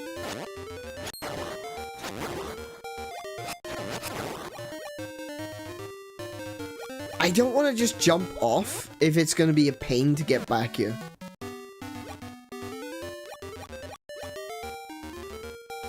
And I'm trying to figure out how did I get up here in the first place? How do I guess I came down through this cave here. No, definitely not. It's the bird. It was the chicken, wasn't it?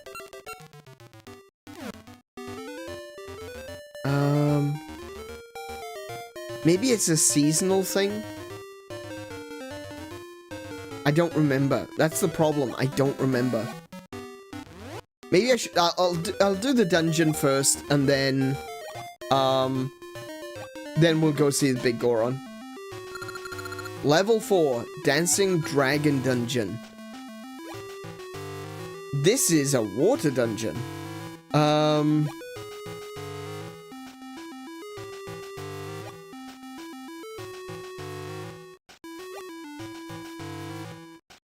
This could be interesting. I like the music in this one. Oh wow. It was all the Chimkin's fault? It really was. I had to use the blue Chimkin to get around. You got 10 bombs. Thank you.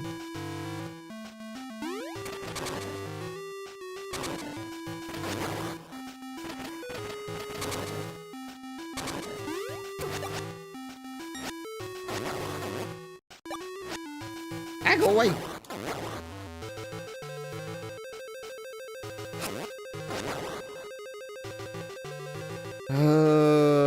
Okay.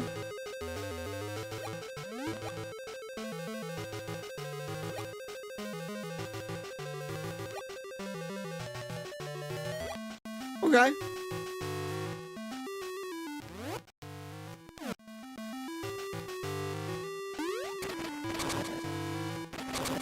Guess I gotta flick this.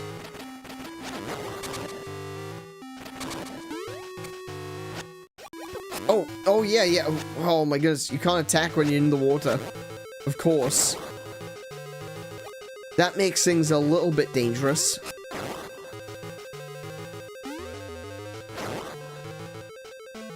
Oh, now, hold on a second. They gave me bombs. I probably should be checking some of the walls. Are you...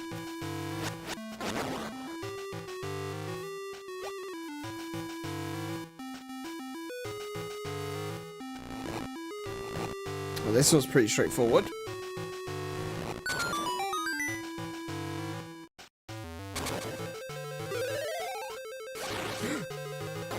Ooh, yeah, no, these guys can get pretty dangerous. They swim away from you, or they skate away from you.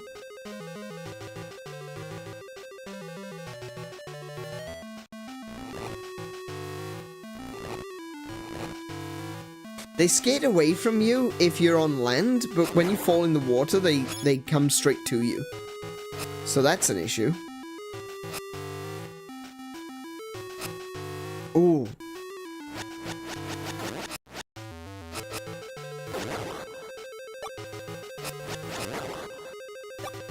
Okay, we were already dealing with wizrobes. Ow.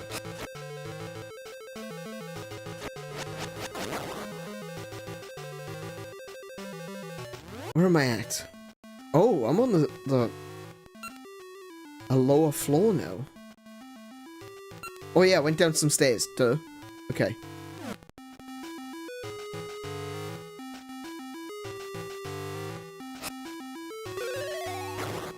Ooh. How far down does this go?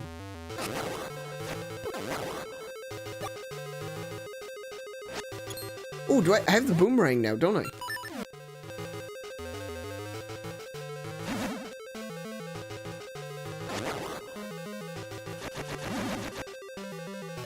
Okay.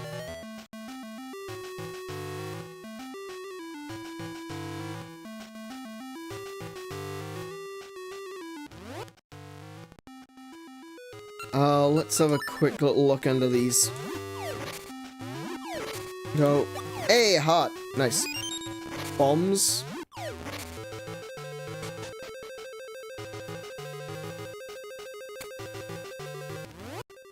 Oh, they don't want to make it easy, do they? Oh, heck. Okay.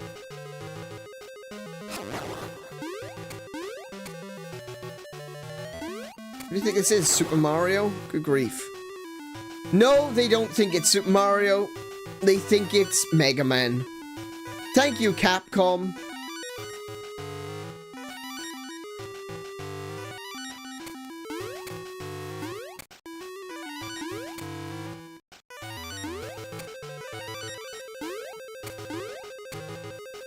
Oh my goodness. That is a puzzle straight out of Mega Man. Capcom's other game. Okay, this isn't that hard to navigate.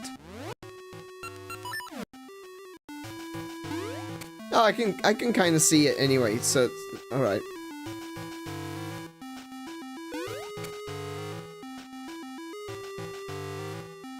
This is kind of reminiscent of one of the puzzles in A Link to the Past, where you can use the ether magic to reveal the floor. The water skate things look like a Pokemon from the A meme. The A meme?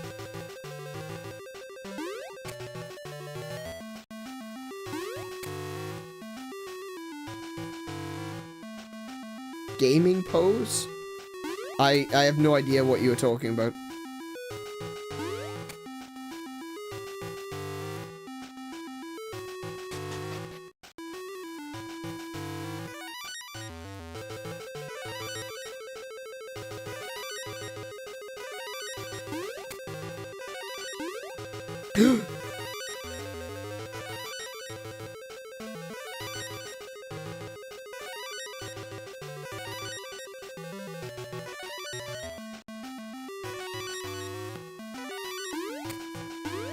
No! Ooh, my goodness.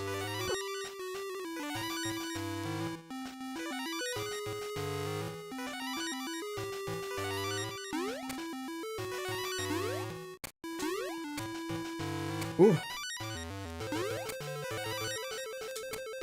There we go.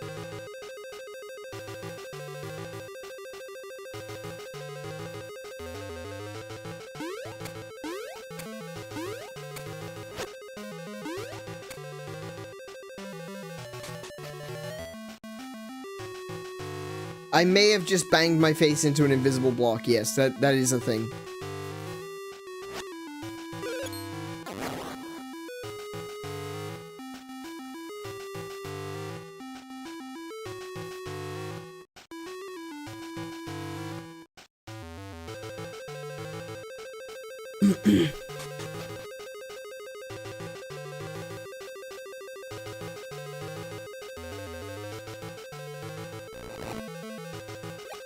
Okay, so I think with the key, if I remember correctly, there was a keyed room up here.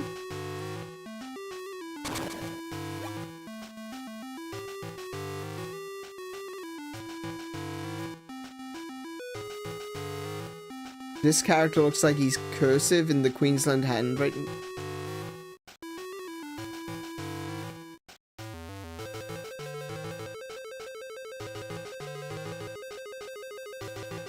People keep saying things and I genuinely have no idea. Oh, the AE? Oh no, I did that. I didn't mean to do that.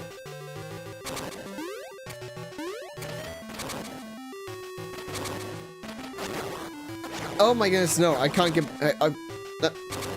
help!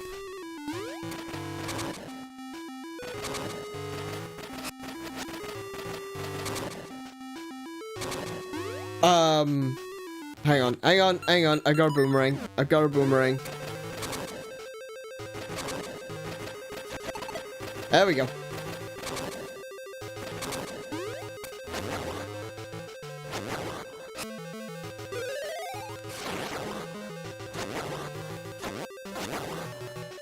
I was right. I said I should have been looking for bombable walls. Ah. That's frustrating. I need to listen to myself once in a while. Oh, okay. 1, 2, 3, 4, 5, 6, 7. Okay, so there's only 8 of these.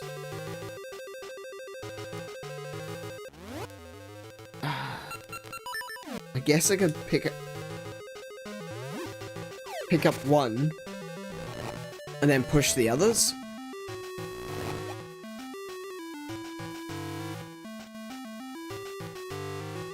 No, you can't do that.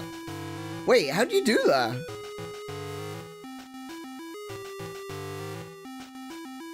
Can I...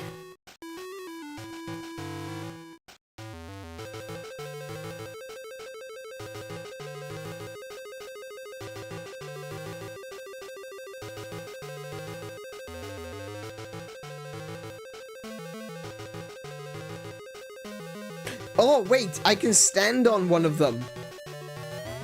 Okay. There we go. Alright, I can do this. This one's actually easier than I thought.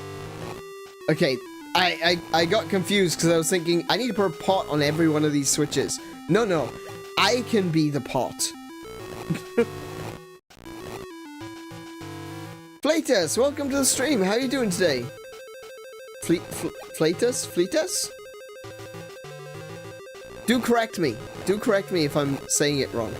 Welcome to the stream. How are you doing?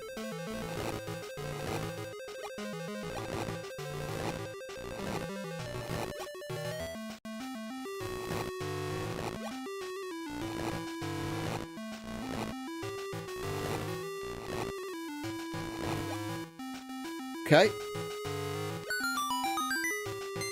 And it's a key!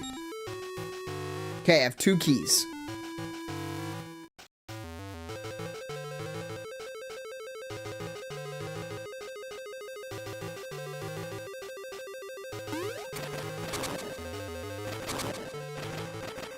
Oh, no, no, no, I'm going the wrong way again. Oh.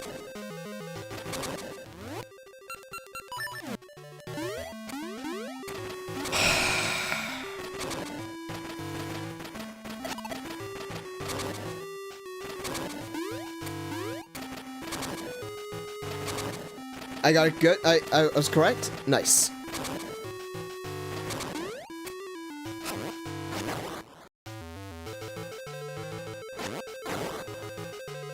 Okay, so I don't think this room is gonna have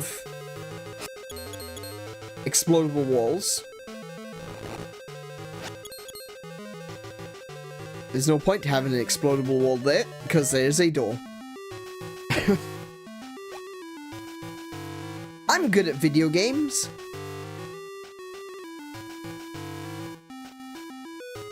Thank you. There we go. Oh. Interesting. Ow. Why?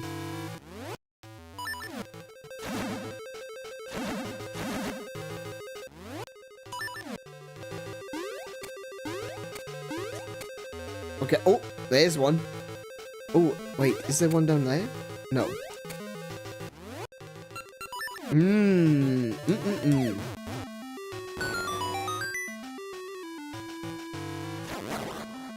Oh, skeletons. I haven't seen Skelly Bros in a while.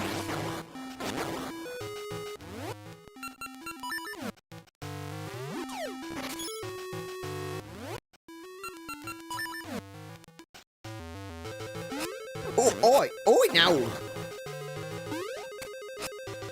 What are you like? Oh! Oh! Oh, they're being difficult. I don't like it. I don't like it one bit.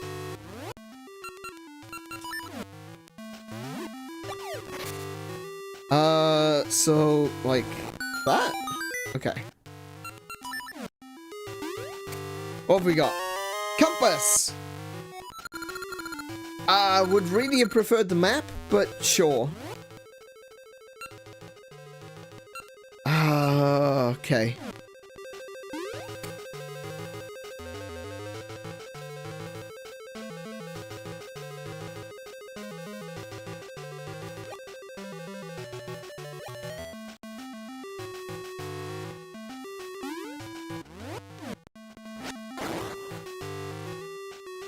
I kind of hope that there's some parts here.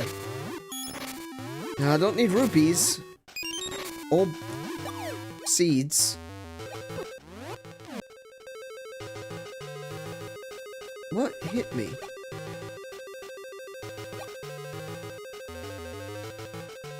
Compass is still useful. It is useful.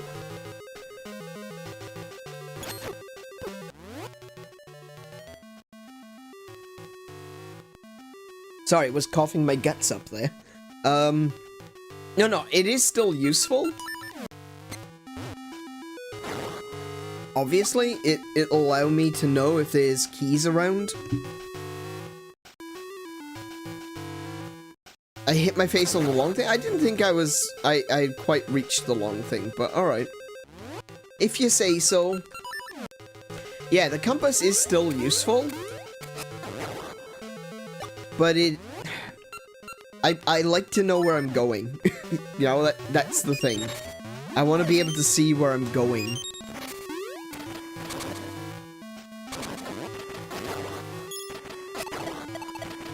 Wait. No, I should be fine. Hi, Scally Bros. Bye, Scally Bros.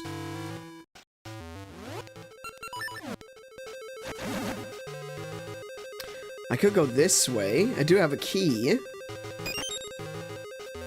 Hey, pal, welcome to the stream. How are you doing today? Hey, sorry I didn't get back on to play Monster Hunter last night. I actually, after I had food, I just was not feeling great. I had a pretty rough night last night, not gonna lie. So, yeah. I ended up deciding not to get back on.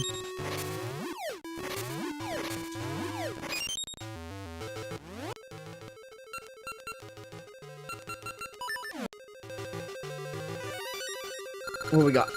Greater speed gives greater distance. Oh, yeah. I know this one. Oh,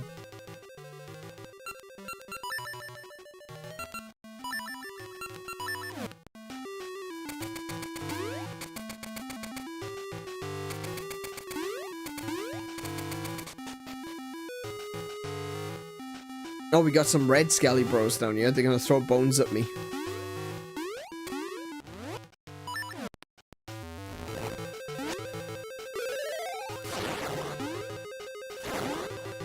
Oh, I forgot. I forgot the red one's split. Get off me.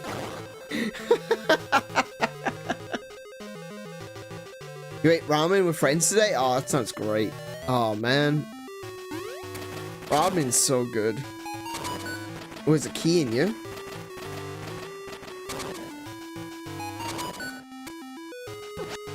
Ow!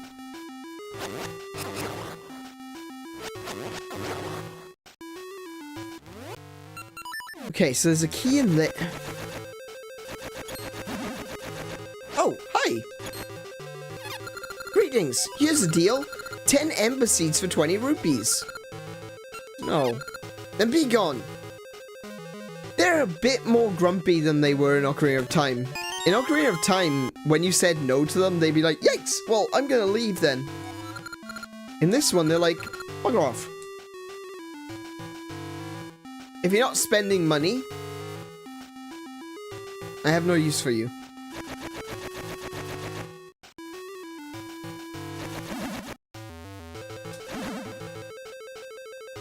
Okay.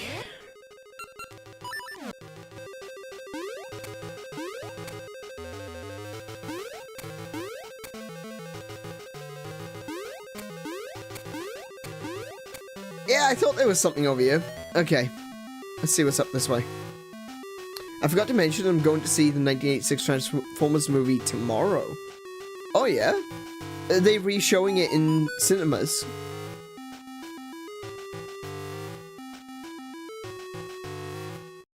That's really cool. There's a thing local to me that does 80s movies. And I wanted to go see the Blues Brothers. I think I've already missed it now. But there's some really good films coming out in the cinema for re-release this year.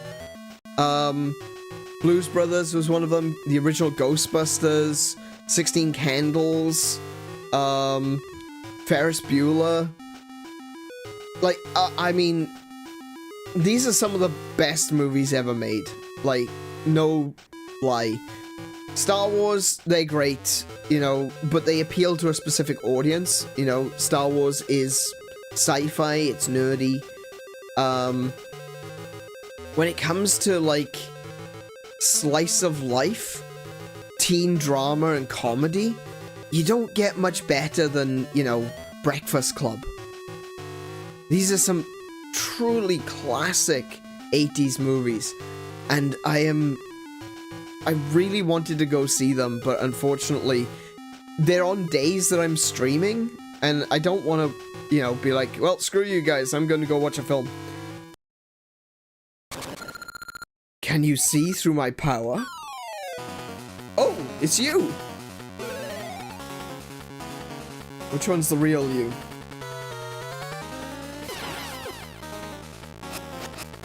Okay.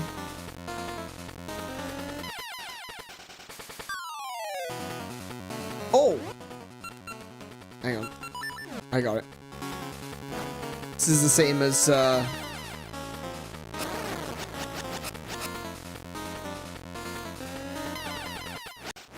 No?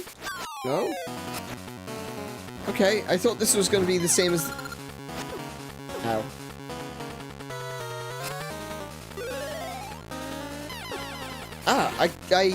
No, I can't see through your power. Which one's which?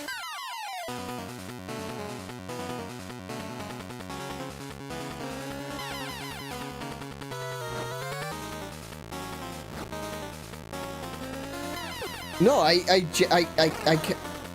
can't tell which one's which.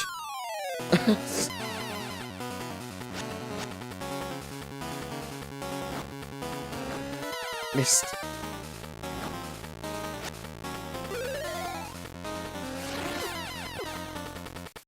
Yeah,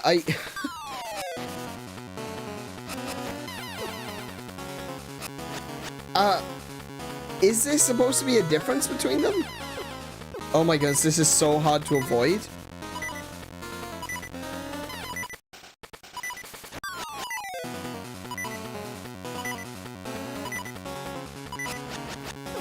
Yeah, I can't see what the difference is.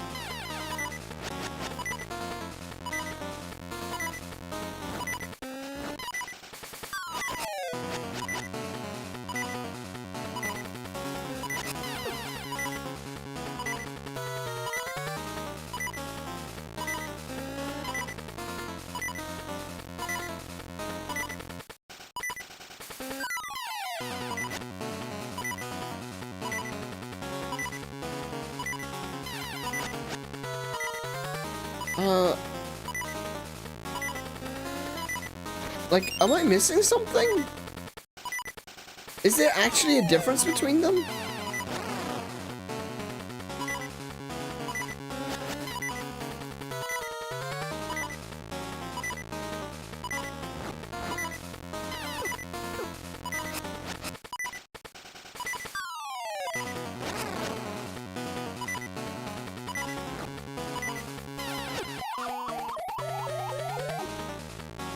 There is a difference? You figured it out? I'm glad you have. I have no bloody idea what's going on.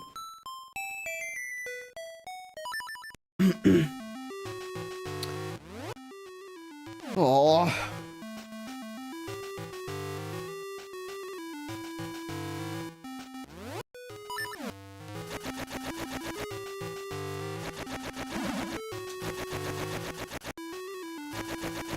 Come here.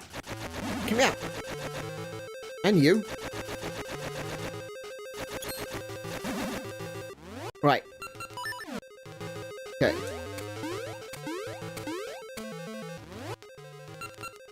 Again, I really hope that there's some hearts around here. Otherwise I'm gonna be in trouble.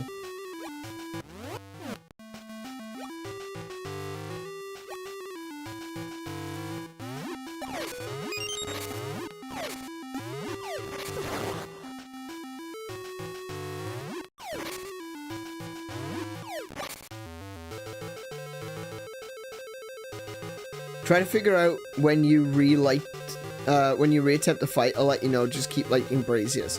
No, I figured the lighting the braziers, but I couldn't really see any difference. Come on, that was miles away.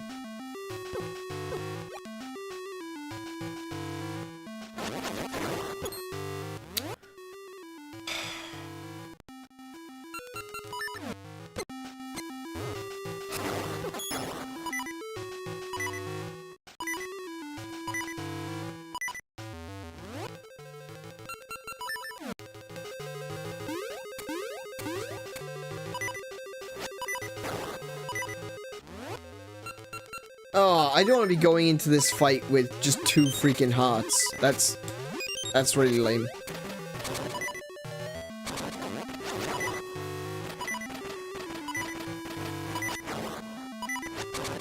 I got that one.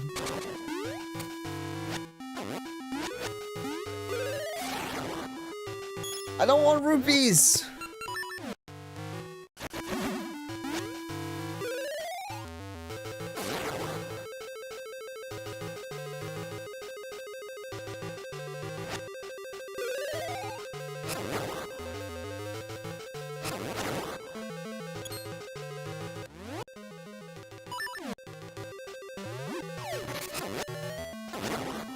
Okay. Hey, there's a heart. That's a good start, at least.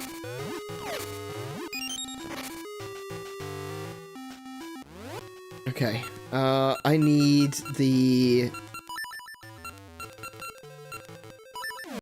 like that.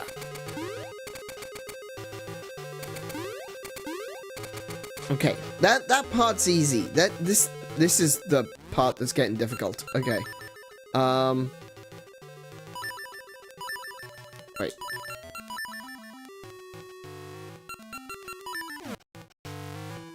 Let's get my shield out because I've not been using my shield, and I really should be. Oh my goodness, there's not enough hearts.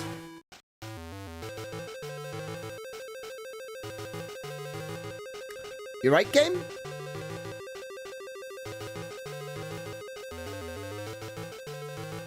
There we go.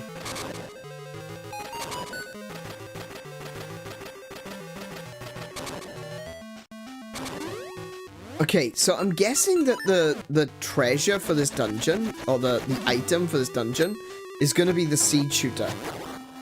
And the reason I say that is because there's no way to get out of a cart as it's traveling. Oh, it's you. Oh, right. Yes, I need ember seeds, don't I? Okay. Yeah, fill me up. Okay, so... not a lot of hearts. This isn't boding well for me.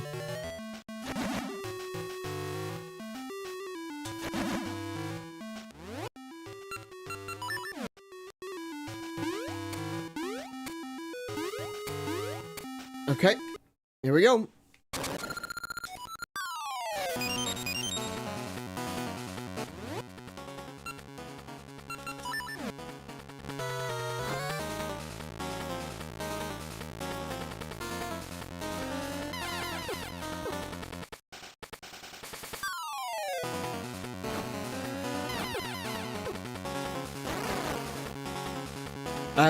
Yeah, I don't know. I'm not seeing a difference. Oh, one of them's got a shadow! Oh!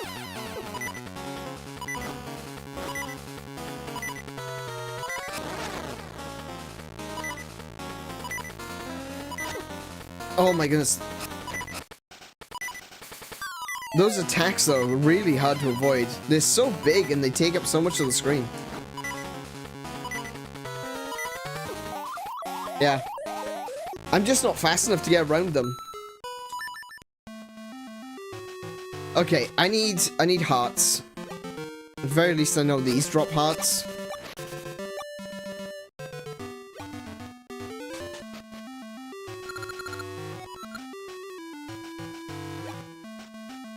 Well, it explains why I couldn't tell then, because, yeah, those lights don't stay on for very long.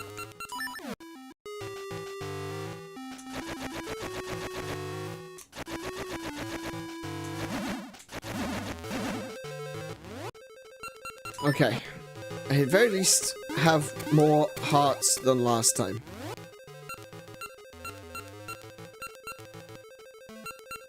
Yeah, if I can see the real one, at very least, it gives me an opportunity to, you know, at least be able to do something. Those attacks that it does, though, it just... that's really strong. Like, it's...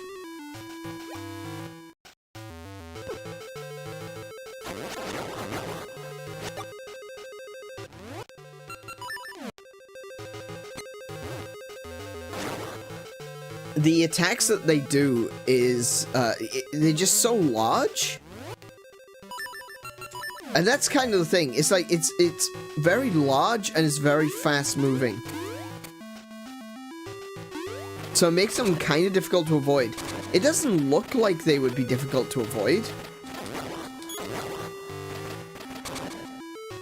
But they are. You know, it's a lot harder than it looks.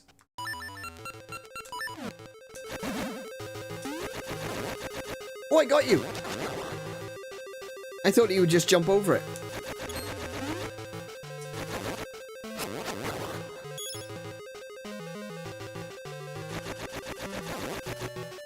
Lol. Juked ya. I juked ya. Okay. I won't be smug in I won't be smug anymore. Yeah, I learned my lesson.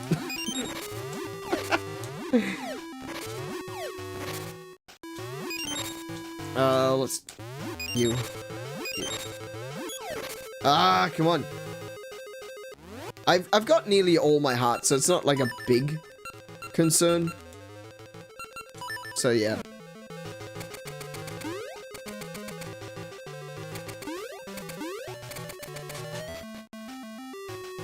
I tell you what, though, it's another one of those dungeons that has a really long way of getting to the boss.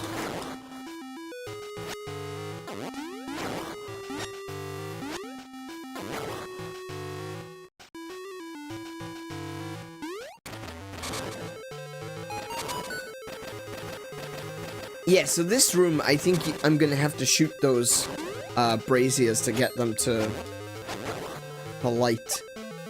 Which means I'm gonna need the seed shooter. Which I don't have. So either the seed shooter was obtained some other way, and I just don't have it yet, or it's gonna be in this dungeon. Okay, can I see through your power? Yes, I can. Well, now I can, at least.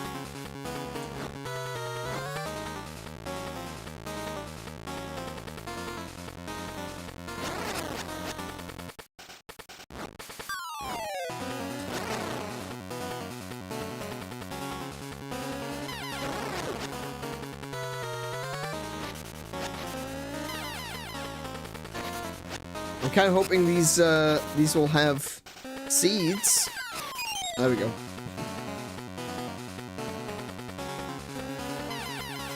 Okay.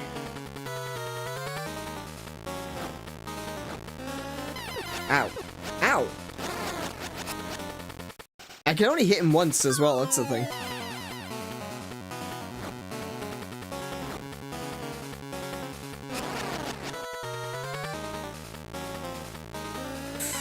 Ooh, no.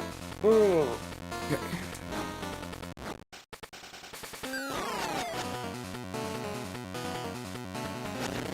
There he goes.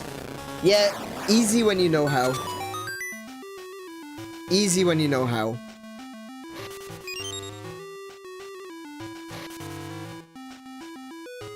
It's just two parts of that. Is like, it's knowing when to light the candles and knowing where not to be when he throws the fireballs.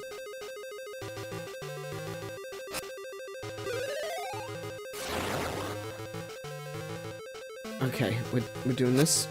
Yeah, we are. Okay.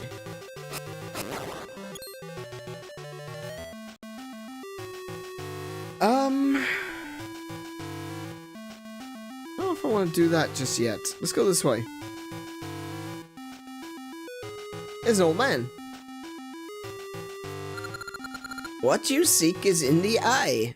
Oh, I know this.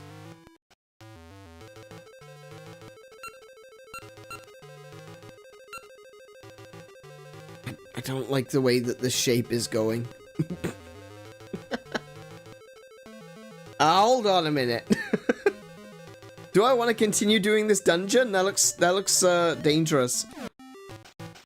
Okay, so the secret's in the eye. Basically, with a bunch of the original Legend of Zelda dungeons, there are hidden rooms inside the eye. So basically, the rooms make up a shape of something, like we've seen in this game so far, with like the original dungeon, the first dungeon, which was the first dungeon from Legend of Zelda. And then the second dungeon was a snake dungeon. It was in the shape of a snake. the snake had a secret in the eye. They looked to be a space where there wasn't a room, and there actually was a room. So, what the old man is saying, that there's an eye somewhere, and there's a secret in it. But I don't really know where the eye is yet. So we're gonna have to either find the map or reveal all of the rooms before we can see the eye.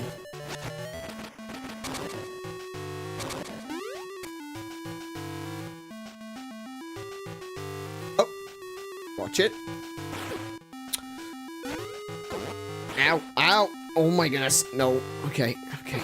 Oh, good grief. This is worse than the boss.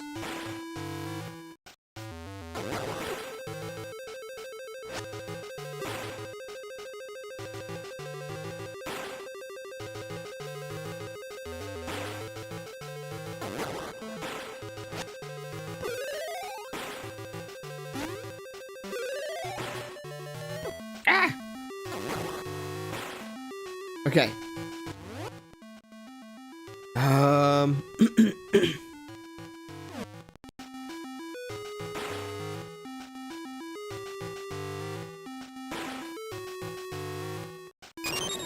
There we go. Okay. Oh, heck. Oh!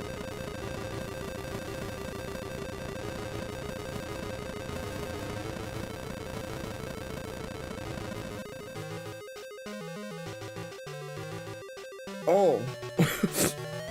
Alright then.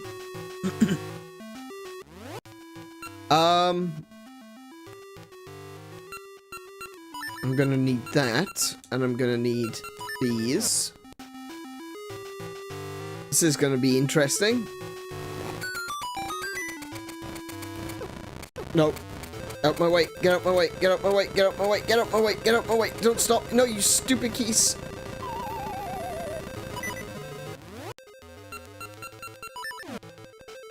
Okay.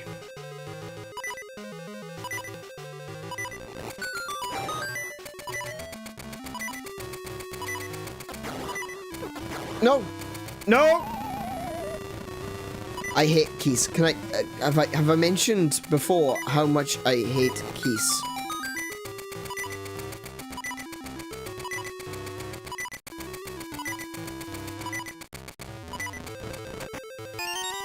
You got the slingshot!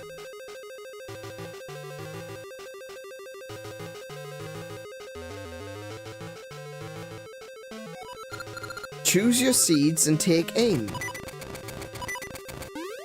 Interesting.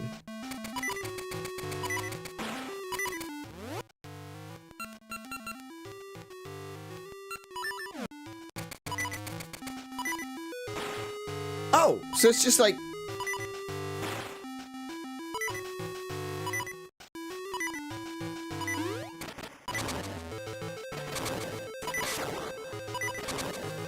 Okay. Color me intrigued. I need to get hearts. I need to go get hearts.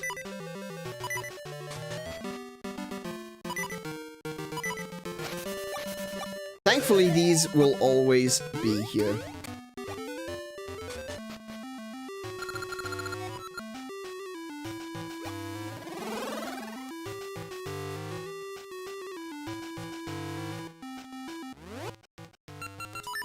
So...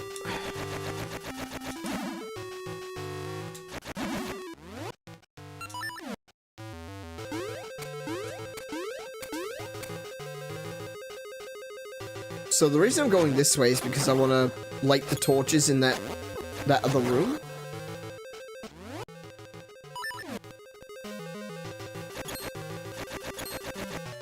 Ah! Oh, it's you. Never mind. So, okay. Oh, wait, where's my cart gone? Damn it. Why are you back?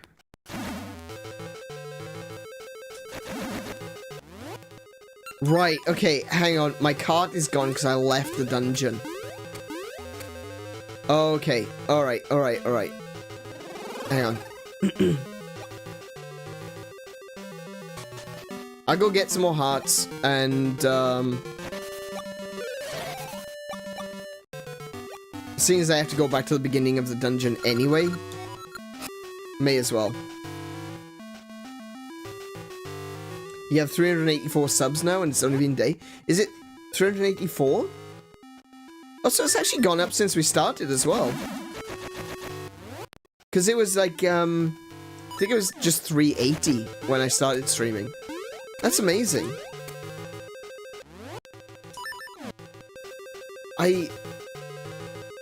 Yeah, I'm genuinely amazed that so many people are enjoying what I'm doing. I just don't know. I don't know what it is I am doing.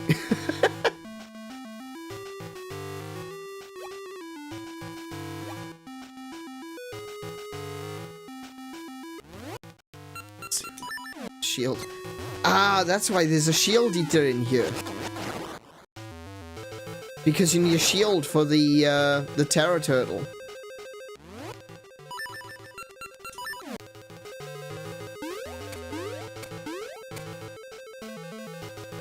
Come here. There you go.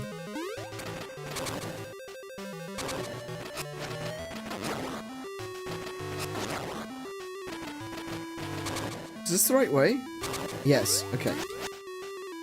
Oh, wait, now, hold on a second, because the... Oh, okay. I guess I'm doing this now. Let me go this way, because I haven't been in here yet. And there's a key in here, somewhere.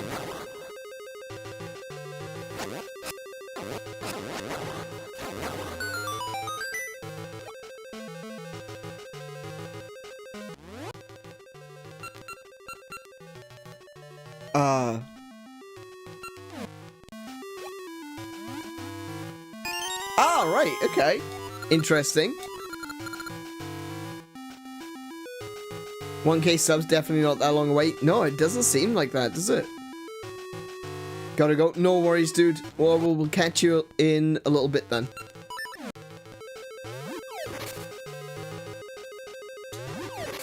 People love Zelda? Yeah.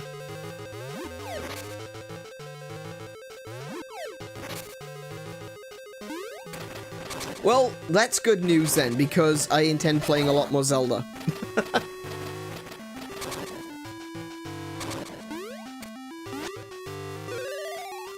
Ah! Ah! No! Get off me!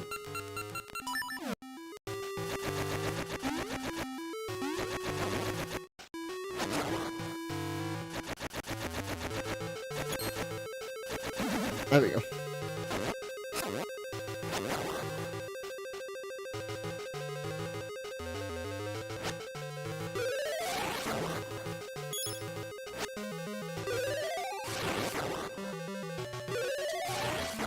I need to use that more often. That is so... That's so useful for clearing rooms. Yeah.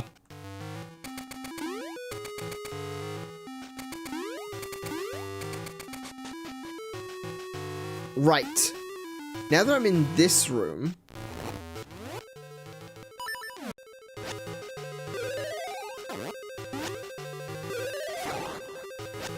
Oh, that instant kills the red ones too. I didn't know that. Okay, now I can use this to light the torches.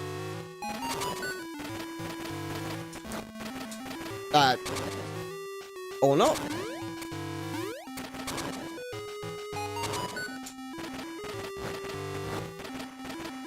There we go. Yeah, but is it... Are they still lit? Yes, they are. Great. Fantastic. Right. Now, we know how to get there, though. Because I already went looking for that. Because I saw that there was something on the right here.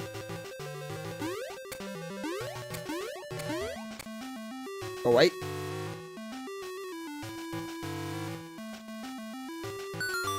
Okay, so this is a key. Alright. We still don't know where the map is.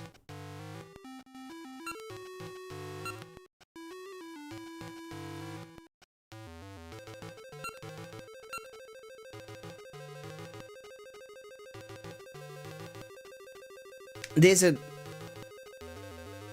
I think there's a room there that I missed. You see that, that chest?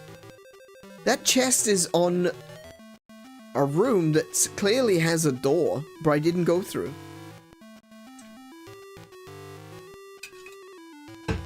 Alright. I need to figure out how to get to that room. I assume it's from up here. So, with that key...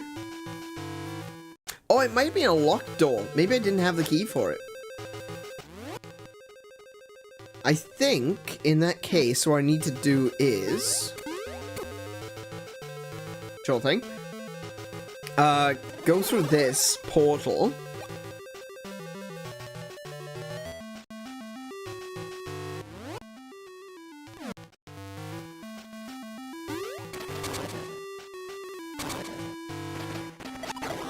Oh, no, no, no, no, no!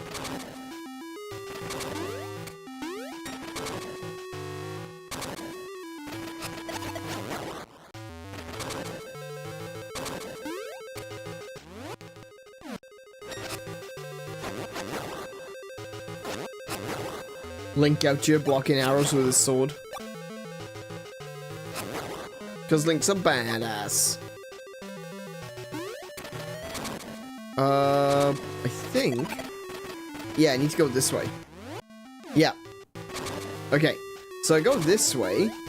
There should be a door going north. There is. Yeah.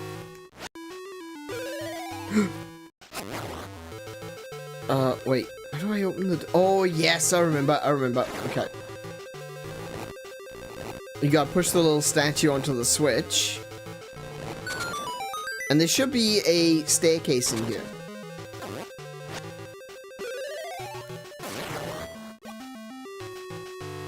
Which I go up, right. There we go. Yeah, so we came in here before. Oh yeah, whiz robes. Don't forget the whiz robes.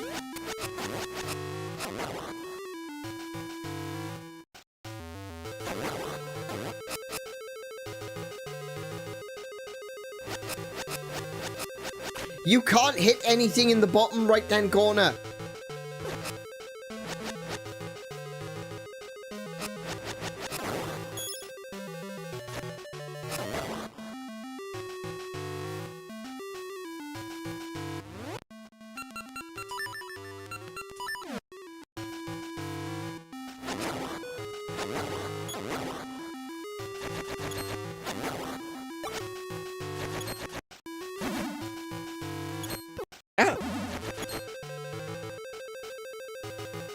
Wait, did I just...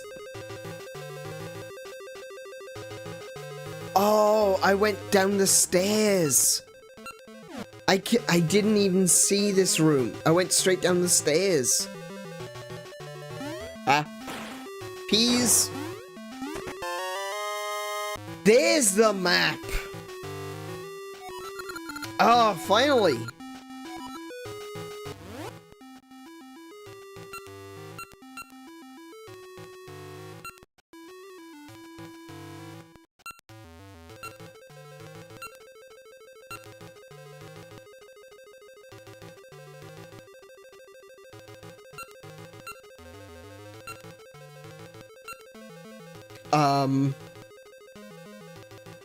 So, I was told the secret was in the eye? What eye? I'm not seeing an eye here.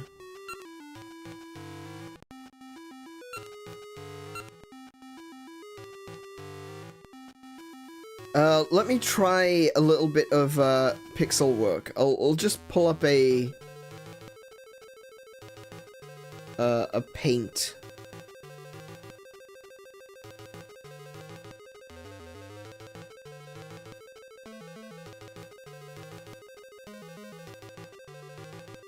Maybe I need to overlay the maps on top of each other.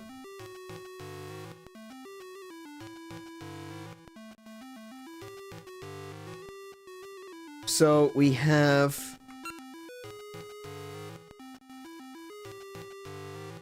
1, 2, 4 across like that.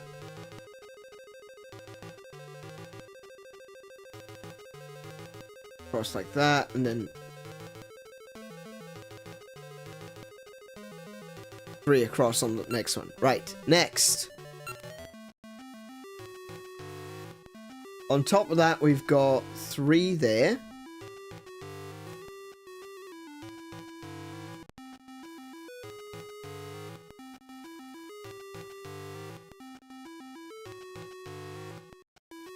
Right. Down 4. 1, 2, 3, 4.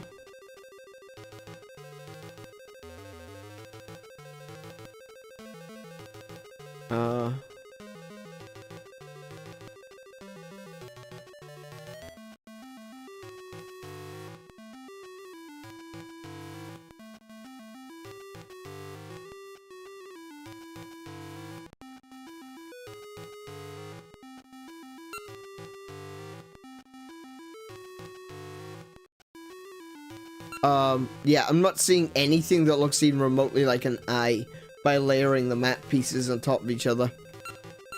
I have no idea. It looks like a storm symbol. I honestly don't know what it's supposed to be.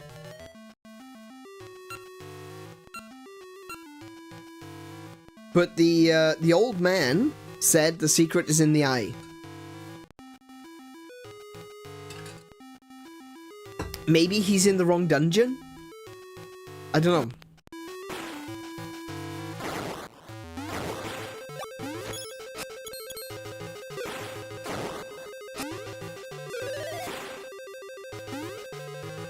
Look at these little annoyances.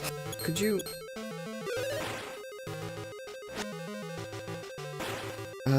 right. Okay, anyway, we've got the map. Which means... not very much right now.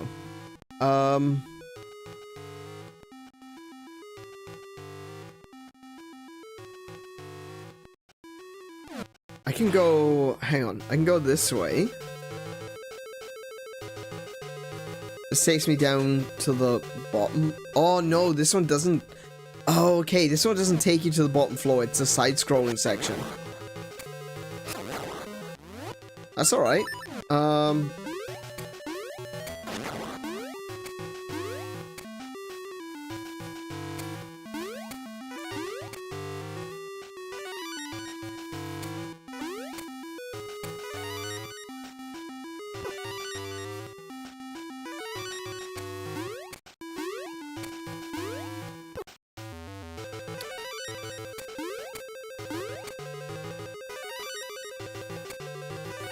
No, this was... oh my goodness. How did I do this the first time? Actually, do you know what? I don't need to do this. We're going back. We're going back. Screw this. Not interested. I have a teleporter. I can use a teleporter. It's fine.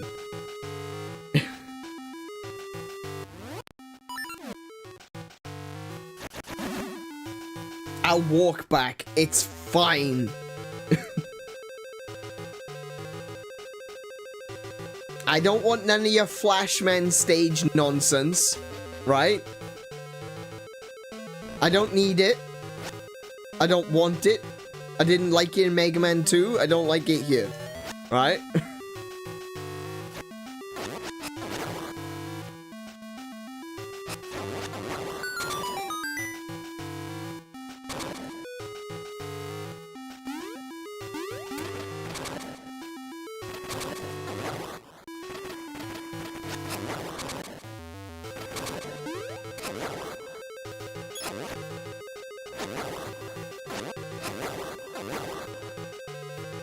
Right. Where am I? Nowhere. That's okay. Go this way.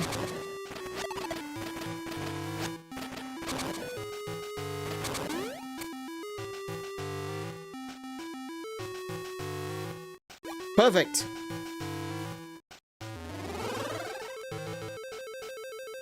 All right.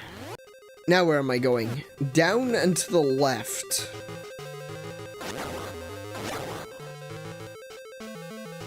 Ooh, how do I do that? Oh, I see. Ah, I see. Oh. Wow. That's cruel. Yeah, that's not nice. That's like a... You're going to get hit. There's no two ways about it. Oi!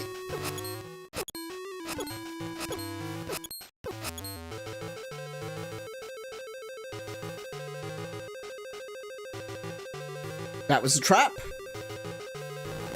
Oh. I guess I can do that then.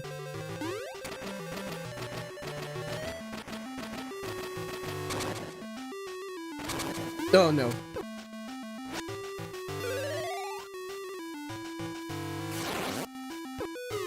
Oh, one down.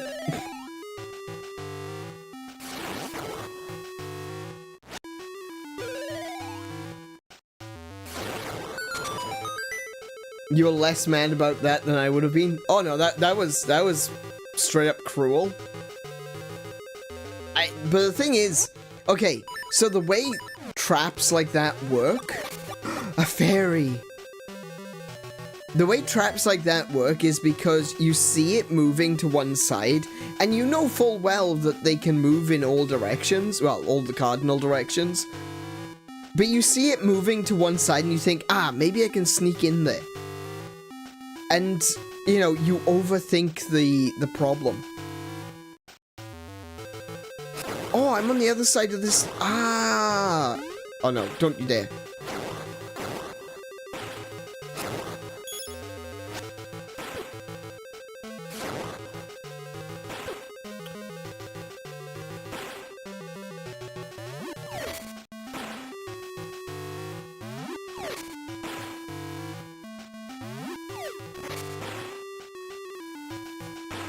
Oh, you git. Actually no, I want the boomerang.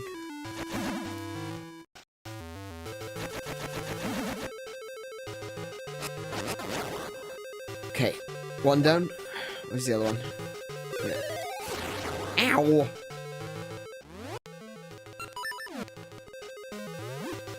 That's fine. That's fine. If there's hearts down here, that's fine. There was one. Okay.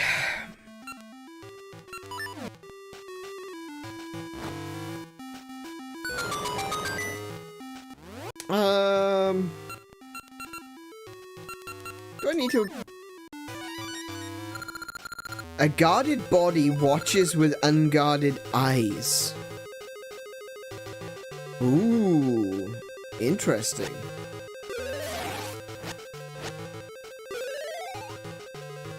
So we're gonna get some kind of boss monster that's gonna have an eyeball weak spot. That's practically unheard of in a Zelda game.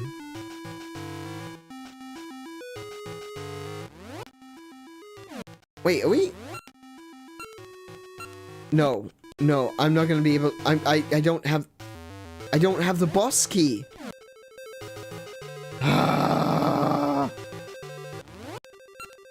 It's got. Okay, I know. I remember. I actually do remember.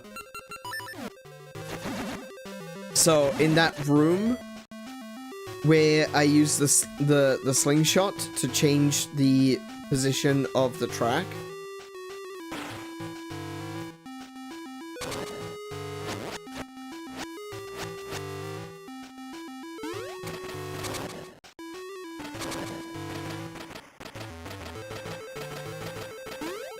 I do actually need to go to the right first. Wait, can I use this? I didn't even need the slingshot for that.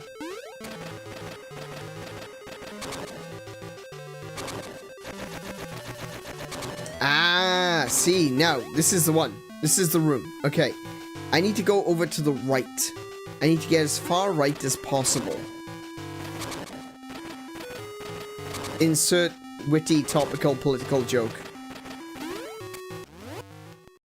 This is where I need these for.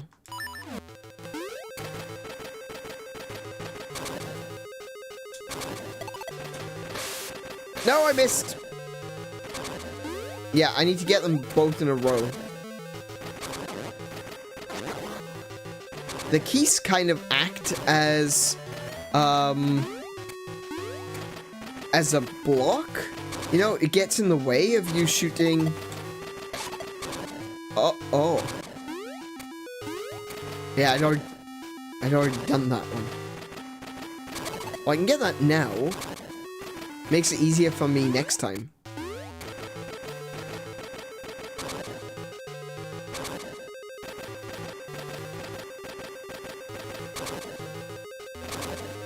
And there we go.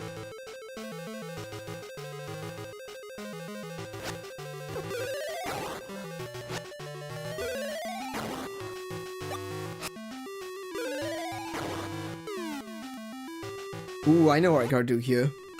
Okay, so I need this and these. But I'm also gonna put my sword back on because I don't trust the keys. Nice.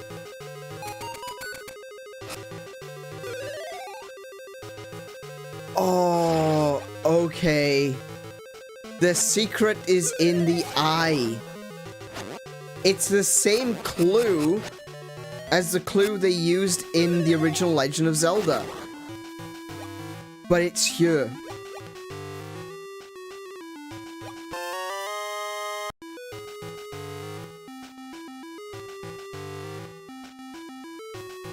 That's sneaky.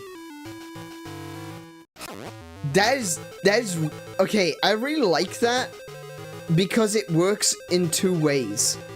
Right? That, okay, no, okay, hang on, I have to dissect this puzzle, because that is incredible, right? For someone who has never played the original Legend of Zelda, I'd even go as far as to say, for someone whose first Zelda game was this one, they would hear that puzzle, that clue, the secret is in the eye, and they'd be like, the secret is in the eye?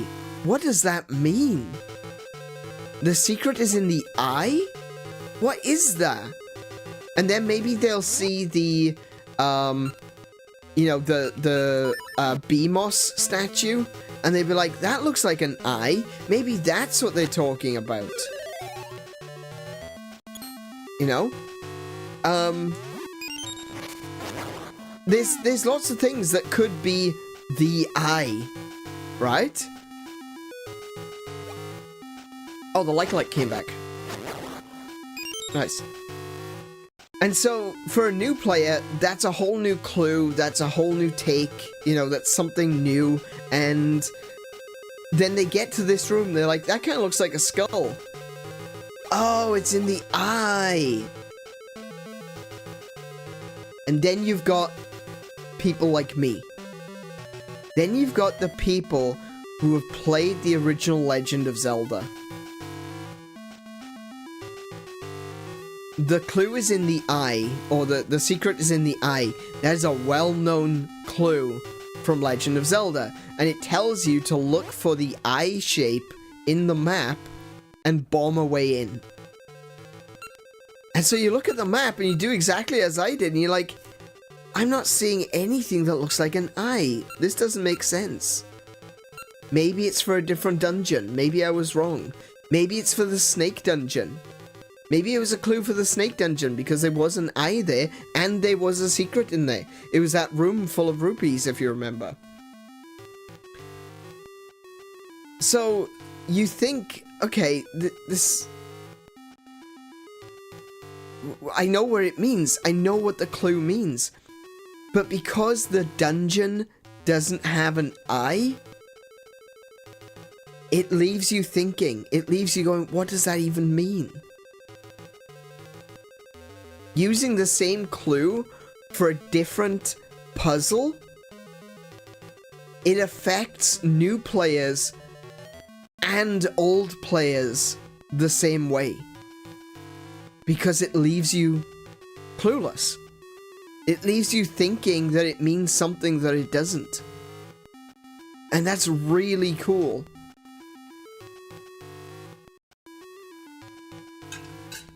Like, look how confused I was. I even went into Paint and started drawing the map.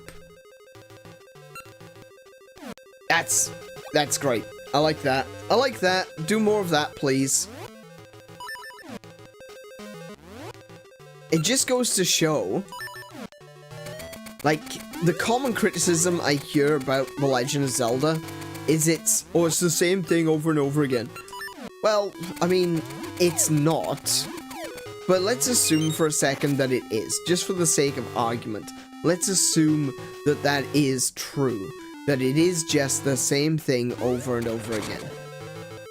Okay. Well, that kind of proves that you can actually use the same puzzle over and over again to great effect. You know?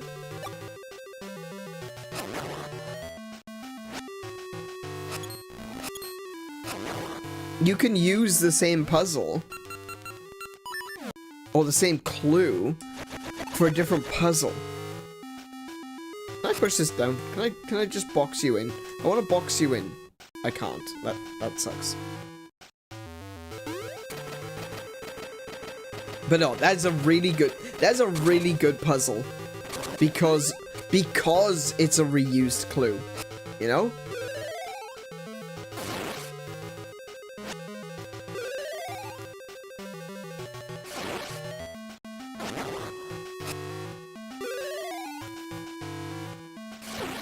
They were too far away.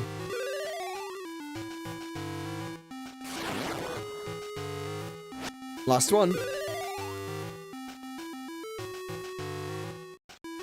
You right, mate? I'm over here. Hello.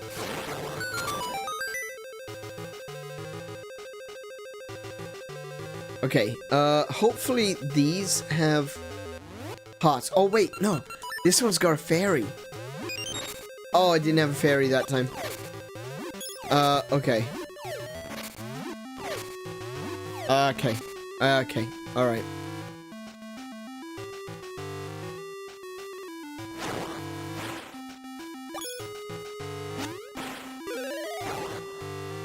Oh no. Oh no. Oh no. No, go away.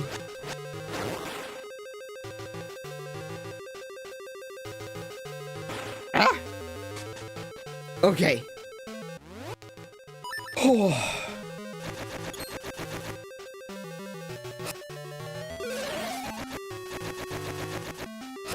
Ow. Does this work on... No, it doesn't. Okay.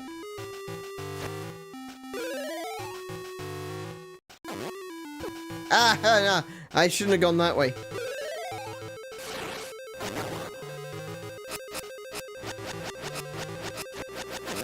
There we go. When in doubt, spam.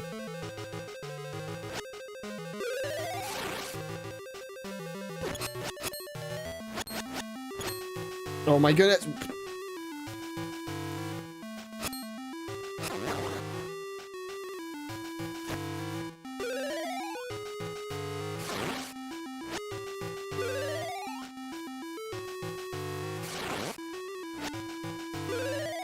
This is the best way to get rid of Wizrobes. Just, like, stand next to them. Because they only shoot in the direction that they're facing.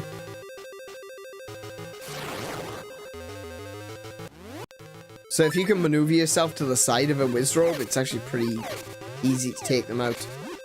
The only problem is when you've got multiple of them, they kind of cover each other. Ah, please tell me there's more than just 2 hearts in this room.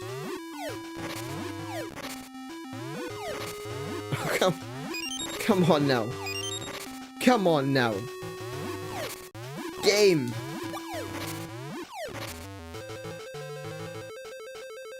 Three hearts. Nice. Ah, yes. My new eternal distrust of floor hats. Yeah, it's a thing. Oh, that's fast moving. I don't like that one bit. I don't like that one bit.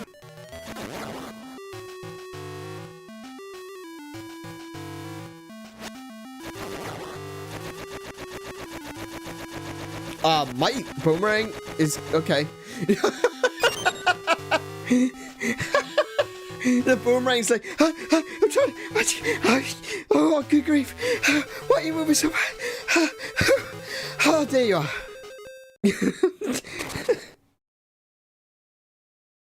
No.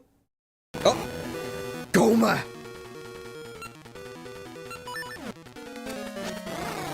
Ow. Well, I was just plain mean.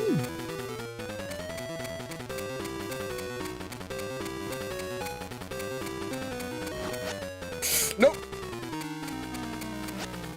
Nope. Okay. Okay, I can only attack it from below?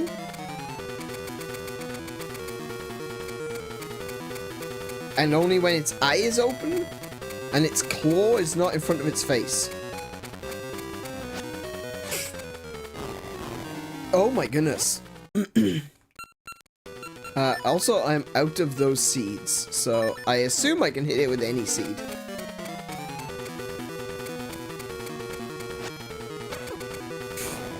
Maybe not, actually. Nope.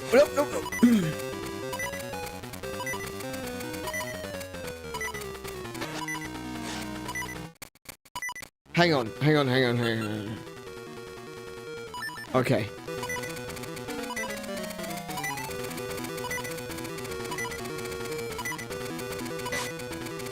I don't think I can hit it with any seed.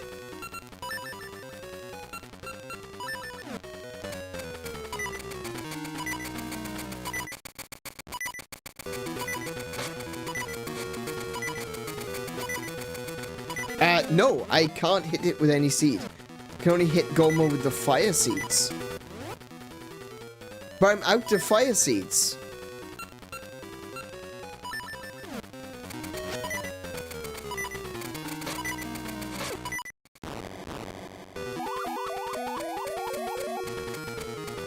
What are you...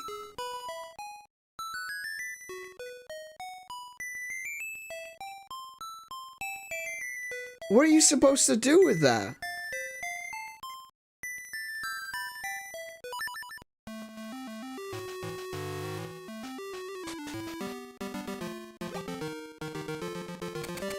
Oh. Balls.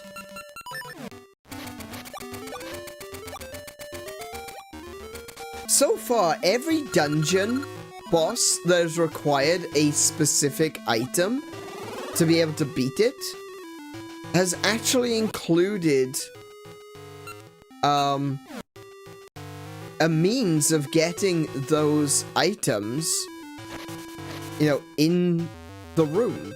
Like here, where you can get the fire seeds. Because you need the fire seeds to light the torches. That one didn't have a seed patch.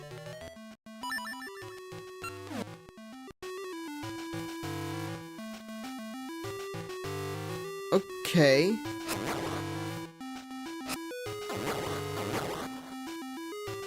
So essentially it's saying you have to beat Goma in 20 shots on essential. Actually, do you know what? What it's saying is you have to beat Goma in 20 shots on your first try.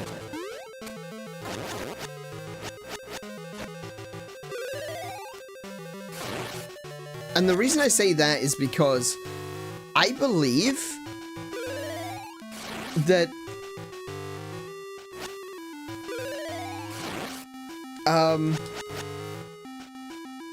bosses, like my my thought process, my paradigm for coming up with ideas for bosses always has a possibility of someone winning first time. Through sheer skill.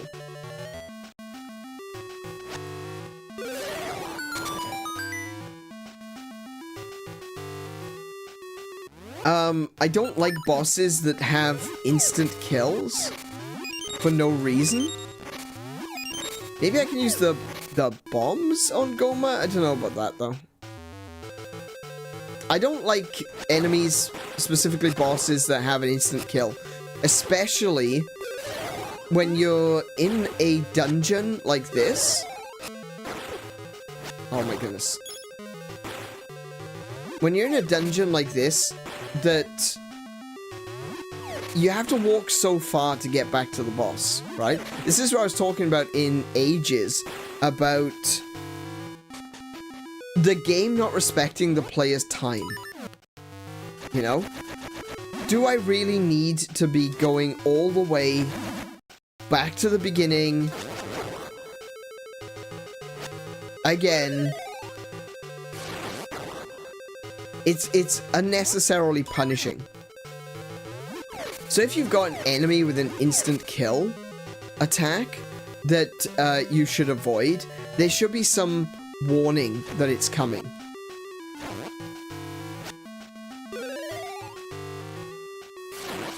And actually, I'd say that Monster Hunter does a really good job of that. There's a monster that we fought yesterday called Flaming Espinus. Now, it doesn't tell you that there's going to be like an instant kill attack. It does a lot of damage. It's not necessarily always instant kill. I've managed to tank it a couple of times now. But it's got this really powerful attack. And even though you don't know it's instant kill, it does this thing where it stands up straight, it raises up its wings, and it just starts to glow and sparkle, like you think, oh, something big is about to happen. Right? So even if you don't know it's an instant kill attack, you're looking at it like, something big is about to happen, I need to get away. You know? Hey, King J, welcome to the stream. And so my philosophy for boss design is that someone who is sufficiently skilled should be able to finish the boss in a single try. Right?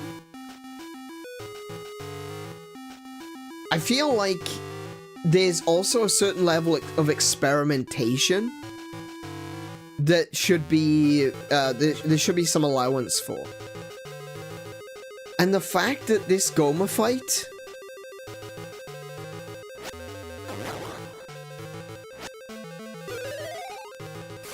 one, doesn't allow for any sort of experimentation.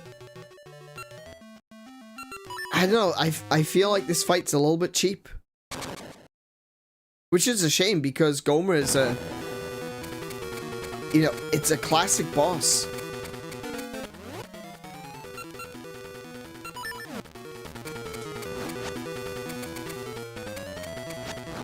Wait, hang on. I'm not hitting it with the fire either now. What's going on? Yeah. Okay, got it that time.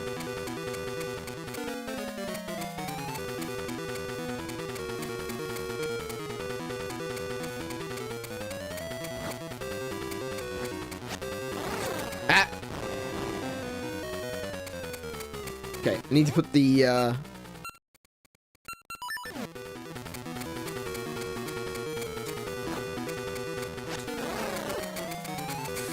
it's just not enough to get out of the way in time.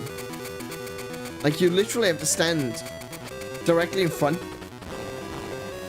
It's such a small area to... It's such a small area to hit.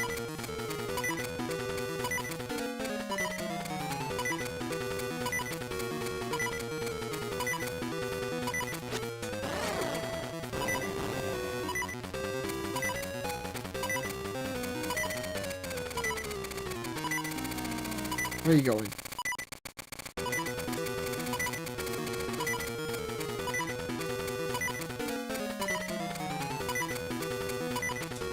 Nope.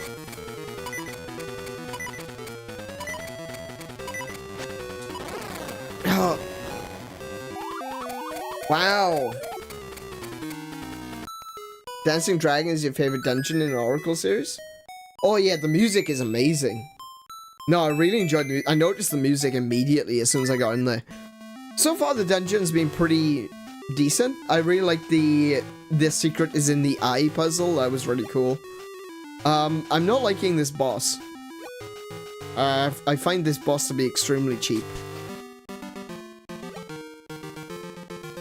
This is probably the worst 𝗁𝗄𝗊 fight.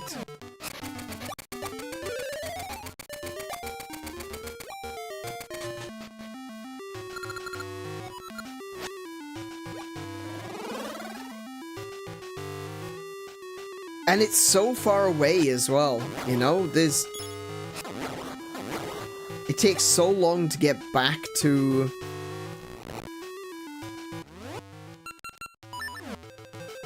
the boss. That's disappointing.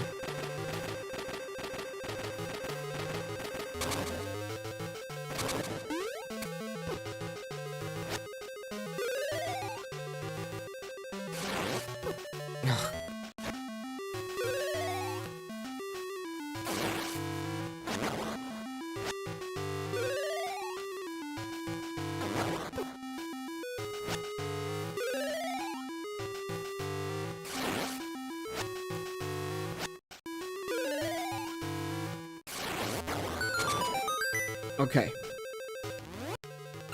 Now, these jars are a little bit inconsistent, but sometimes they drop a fairy. So, that's kind of a plus, I guess. I wish they were a little bit more consistent, but yeah.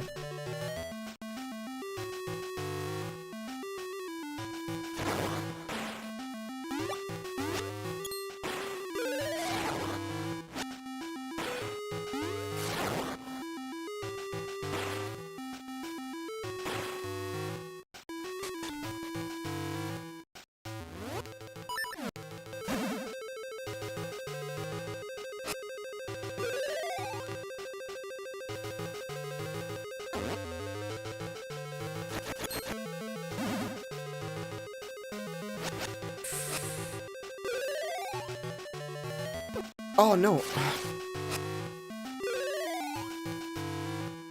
Oh wait, why is he not facing up? There we go.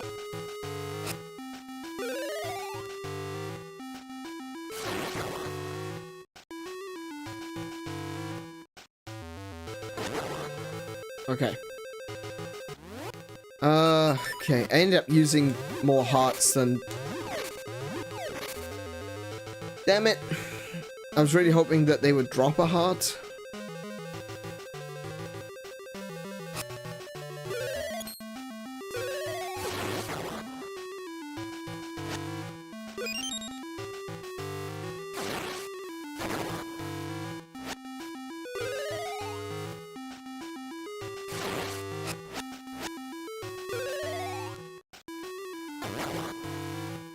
Alright, so again, these pots are not consistent. They're more randomized. Okay.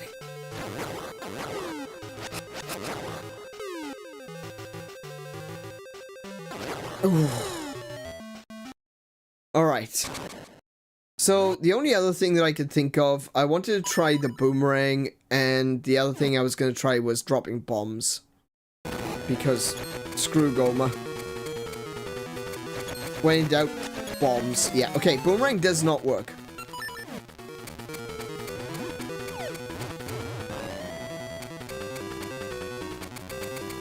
Hey, where are you going? Stop that.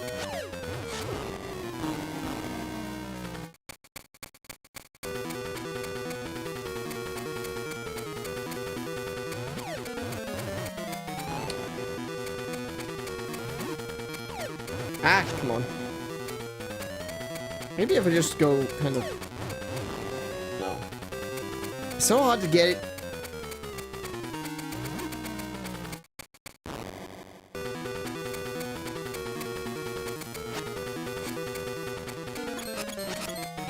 Oh!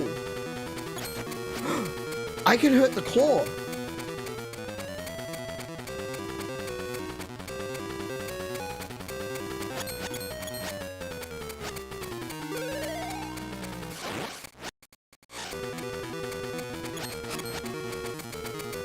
Goma's gonna be in a little bit of trouble if she doesn't have her claw.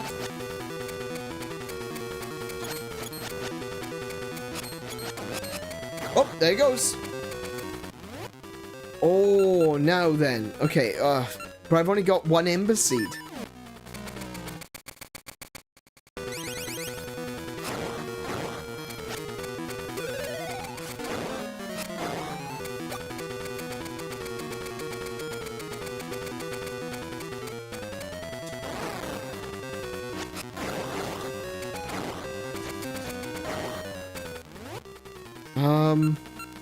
Yeah, I don't know what to do now.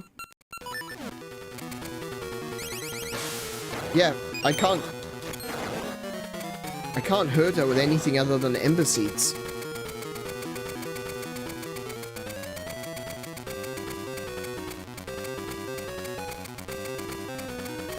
Oh, no, wait, it worked that time. Okay.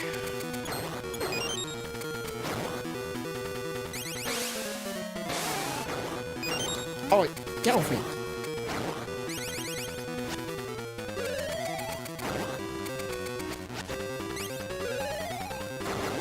Stop it with your colorful babies.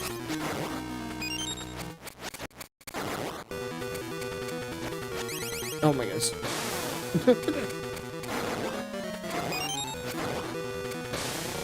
Oh, there she goes. Alright. Fair enough. Yeah, when you're trying to kill Goma, there's no indication that you can break her claw unless you try to attack her with a sword. It's like what I was saying about the clue is in the eye. You're at a disadvantage if you recognize the clue. If you know that in the original Legend of Zelda, that clue meant that there was a secret room in the eye of the snake. Oh, I think it was the eye of the lion, actually. That could have been both. It puts you at a disadvantage because you're looking for the eye on the map, and there is no eye on this map. Just like with that clue, the fight with Goma also puts you at a disadvantage if you know how to fight Goma. Goma has always been shoot her in the eye. So if you know, no, hang on a minute, I can't fight Goma like that. I can't use my sword against Goma. Well, I suppose in Ocarina of Time you use the sword, but still, you gotta use the slingshot. Now, hang on a second, we were just given a slingshot, so I'm gonna use the slingshot. And you immediately go to that, like, oh yeah, I can beat her with the slingshot. So you don't even think to use your sword. It's using your knowledge of other games against you. And that's actually a really good design to put people who have played these games before on their toes. Really makes you stop and consider other options. Like, maybe, perhaps using a shovel in a boss fight. I don't know. Just putting it out there.